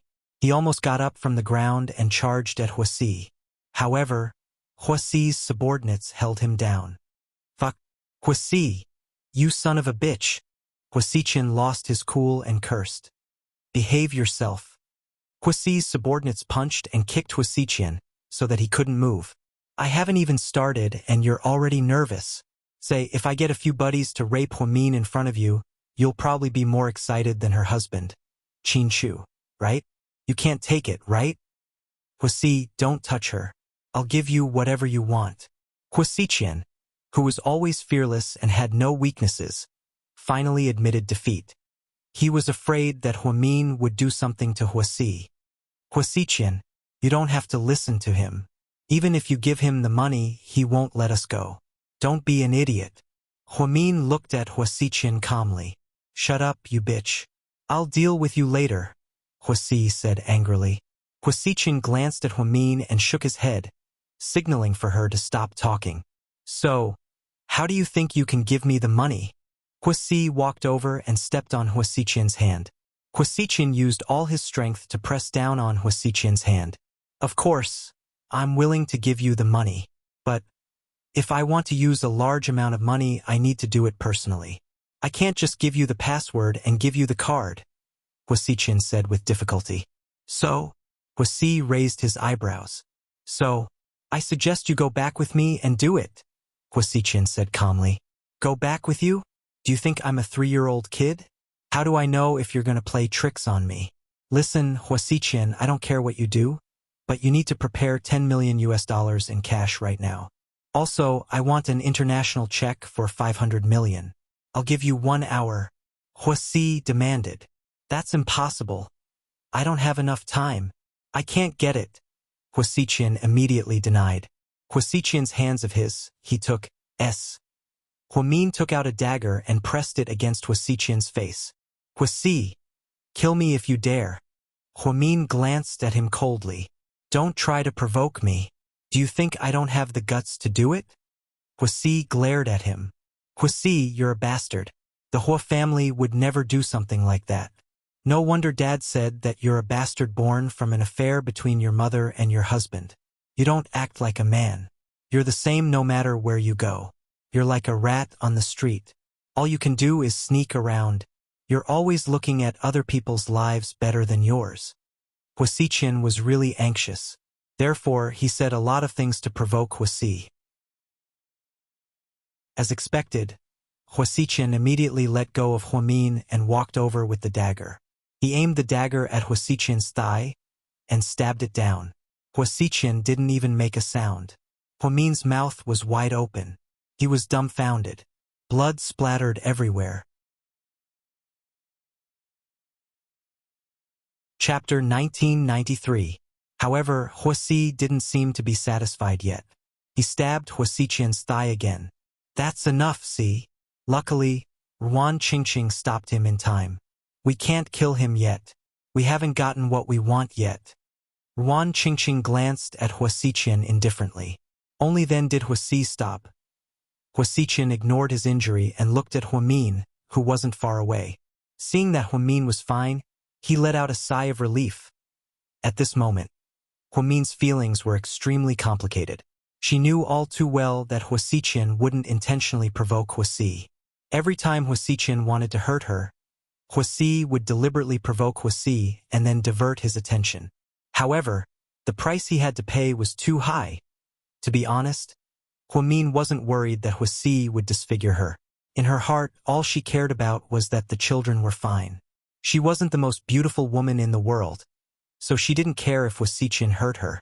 After all, he couldn't really kill her. Huasiqian, a wise man knows better than to fight when the odds are against him. You better do as we say. We don't have time to waste on you. You can divert attention or provoke C. If you can't do as we say, then we'll have to kill Huamin in front of you. Then we'll kill you. Give me my phone. I'll call the company's finance department and ask them to prepare the money. Huasiqian lay on the ground, his voice weak. Just then, one of Huasi's subordinates walked in and whispered to Huasi, "Boss, we have to change locations quickly. Those people have already started a thorough search of all the factories in the suburbs." Not only did the Municipal Public Security Bureau send out a large number of police officers, but the military also sent out a lot of people. We're in trouble now. We have to end this quickly. I got it. Huasi nodded and turned to look at Ruan Qingqing. Qingqing, there's an accident. What accident? Ruan Qingqing glanced at Huasi. The police from the city bureau and the military have all been mobilized. Many people are searching the surrounding area. Should we move to another place? Since we're already conducting a carpet search, it's not safe to change locations. I don't think they'll be able to come here anytime soon. We'll leave at the pier after we get Huasiqian's money within an hour. Will this work? Huasi was a little nervous. What? Are you scared? Ruan Qingqing looked at Huasi mockingly. Of course not. I just feel that there are still many things that I haven't done yet. There's no hurry. After you get the money, you can blow this place up or kill the hostages. I just want to get the money. Ruan Qingqing's goal was very clear. All right, we'll do as you say. Huasi nodded and placed Huasiqian on the other side of the room to monitor his calls to the finance department and the bank manager. Tell your people to send the things to the location we gave them. If they call the police, I'll cut you into pieces. Huasi's dagger was pressed against Huasiqian's throat. Everyone was busy watching over Huamin and Huasiqian. Huayanyan saw an opportunity and sneaked out the side door with her daughter. Then, using her memory, she arrived at an abandoned factory less than 2 miles away. It was the place where the twins were locked up. Tian, wait for Mommy here. Huayanyan comforted her. Where are you going? Mommy? The little girl looked helpless.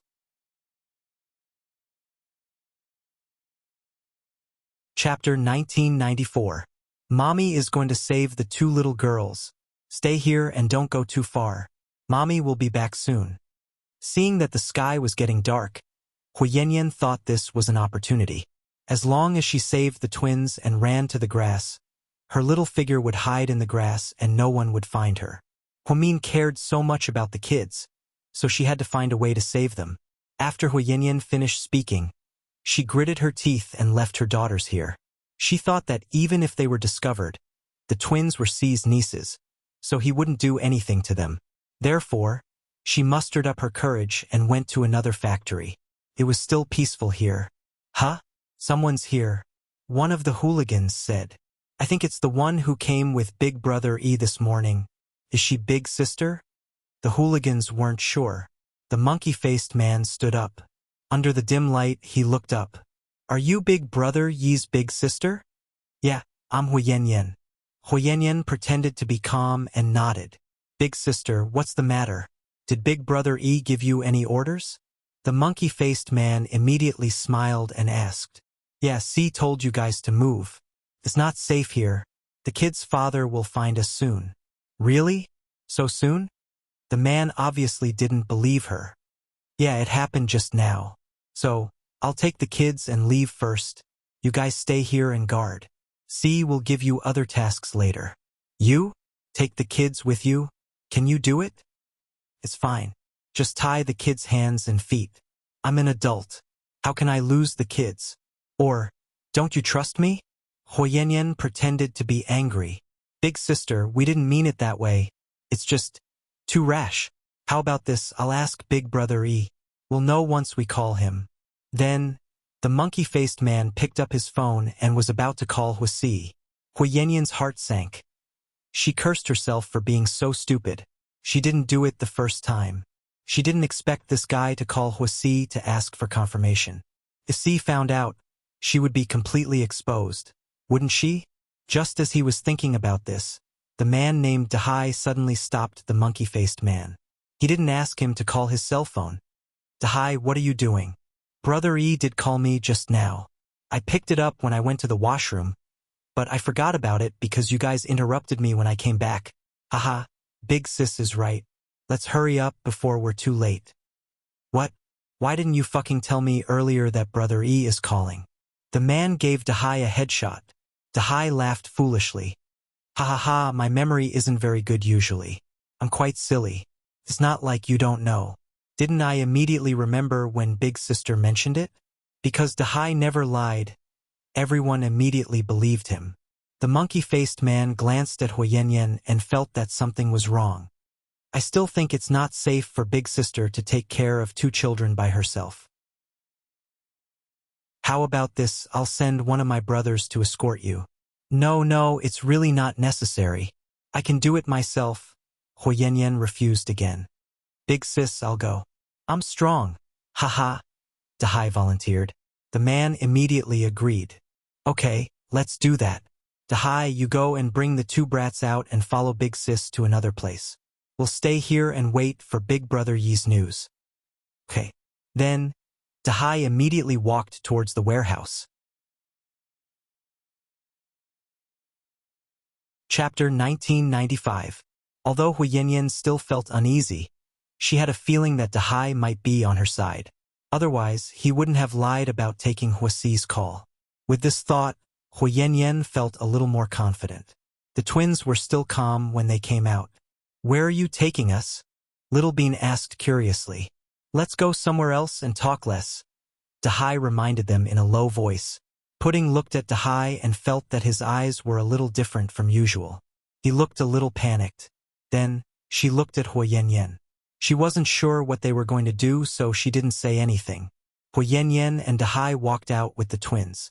They were about 10 meters away and couldn't hear anything from inside. Huyenyen looked at Dahai cautiously. Why did you help me just now? Then why did you lie and say that Big Brother E asked you to come? Dahai asked. I want to save these 2 kids. Huyenyen didn't beat around the bush and decided to tell him the truth. That's what I thought too. Dahai smiled. You want to save them too? Huyenyen froze. Auntie, why did you save us? Pudding looked at Huyenyen calmly and cautiously. I saw your mommy and promised her that I would do my best to protect you. Where's my mommy? Pudding immediately became nervous. Your mommy? She's fine. Auntie will send you back first. Don't lie to me. If my mommy is fine, how did you see her? How did you get here? Auntie, was my mommy captured by bad guys? Where is she? Pudding didn't miss the panic in Huyenyen's eyes. Kids, don't worry. Your mommy is fine. She's just locked up. She asked me to send you back first and find your daddy so that we can save her together. Okay? Huyenyan tried to comfort the twins. But won't that take up a lot of time? Pudding hesitated. She didn't want to leave at all after hearing that her mommy was also arrested. No, but if you don't leave, your daddy won't know where your mommy is locked up. That would be dangerous, Huyenyan explained patiently. Little Bean rolled her eyes and looked at Pudding. Sis, I think this auntie has a point. Let's go. That's right. It's rare for the two of you to have such an opportunity. Hurry up and run. Dahai also advised. Pudding turned around and looked at the sea gratefully. Thank you, Blockhead. There's no need to thank me now. Let's run. I'm afraid that they'll call Brother E later and get caught. After that, the four of them left in a hurry. Huyenyan found her daughter, Tian. 2 adults and 3 children were running around in the night. There was a commotion not far behind him. Stop! Stop right there. Catch them. Brother E said that we can't let any of them escape. His plan was exposed faster than he had imagined. Behind them, the sharp-tongued and monkey-cheeked people had already caught up. Dahai and Huyenyan were anxious, but they didn't have the strength to do anything. After all, the twins were only 3 years old. No matter how fast they were, they couldn't be that fast. Kids, listen to Auntie. Follow this road to the south and you'll reach the TV tower. That's the city. The entire city is looking for you. Just find any police officer. What about you? I'll lure them away. We can't let them keep chasing us. But won't you guys be in danger? Pudding was worried. No, don't worry. Hurry up and run. Don't look back. Don't be afraid. Huyenyan pushed Pudding and Pudding ran with Little Bean. Huyenyan carried Little Bean and ran in another direction to lure some people away. Hai escorted Pudding and Little Bean towards the south, however. The footsteps behind them were getting closer and closer. Other than the hooligans, Huasi's other subordinates also caught up. Chapter 1996. I can't go with you guys. I have to turn back and stop them. You two run. Dahai stopped running with sweat all over his forehead. Big dummy, you can't stay. You've been exposed. They'll kill you. Pudding shook her head and tried to persuade him. It's okay. I'm strong. Normal people can't beat me. Run, Pudding. Keep running south and don't look back. Time was tight, so Dahai decided to stay and stop the pursuers. Big dummy, Pudding said with tears in her eyes. Let's go. Don't waste time. If you really find your daddy, don't forget to thank me. Give me a lot of money as a reward and help me with my mom's surgery. Dahai still remembered Pudding's promise. Pudding was very touched. He didn't think it was a joke. Instead, he took it seriously. Pudding held onto Pudding's hand and ran south. Sis, I can't run anymore. Pudding panted.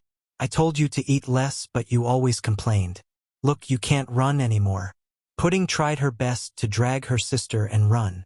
Although she couldn't go on and didn't know how far she had to run, she still had to run. If she gave up now, then everything that the auntie and the big dummy did would be in vain.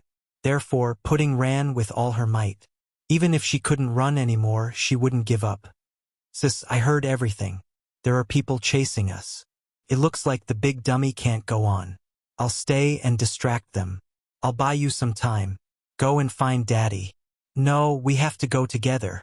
I won't leave you behind. Pudding wouldn't agree no matter what. Sis, we're in a situation like this. Don't be so polite with me.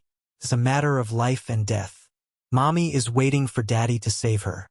If I stay, they won't do anything to me even if they catch me. They don't want to kill me. Pudding analyzed rationally. Then I'll stay and distract them. You run and find Daddy. Pudding was determined. How can I do that? I'm not as smart as you. I can't remember the route. Even if I run, it's useless. Daddy won't be able to find you. The sisters were pushing each other when they heard a commotion behind them. Quickly head south, those two brats should have run in that direction. Quickly chase after them. Sis, hurry up and leave, I beg you. Otherwise, it'll be too late. Little Bean used all her strength to push her sister's chest. Pudding felt her tears fall uncontrollably. Little Bean. Sis, I love Mommy. I love Daddy, but I love you even more, although you always quarrel with me and are always cold and arrogant. I'm still proud to have a sister like you. Hurry up and run. If Mommy and I can't go back, you have to keep an eye on Daddy and don't let him marry another stepmother. Little Bean tried to make her sister laugh, but Pudding couldn't laugh now. Her little face was covered in tears, as if she had been drenched by a heavy downpour. It was a tragic sight. Okay, don't cry. Run. Be good. Little Bean turned around and ran in the other direction. As he ran, he sang, "Twinkle, twinkle, twinkle, twinkle. The sky is full of little stars." He was afraid that his pursuers would not be able to hear him. Pudding didn't dare to waste any time. She wiped her tears and continued to run. As she ran, she cried and mumbled to herself, "Idiot, you're still singing Twinkle, Twinkle, Little Stars at a time like this." Pudding didn't know how long she had been running. Just as she thought she was about to lose consciousness, she vaguely saw a police car in front of her. "Help," she said weakly, and then her vision turned black and she fainted. You're tuning in to the Dreamy Chapters YouTube channel. We're so grateful for your support, and don't forget to subscribe to join us on this incredible journey through captivating stories. Your generosity through donations truly makes a world of difference, as it's the primary source of revenue that allows me to expand and enhance this channel for you. Thank you from the bottom of my heart for being a part of this adventure.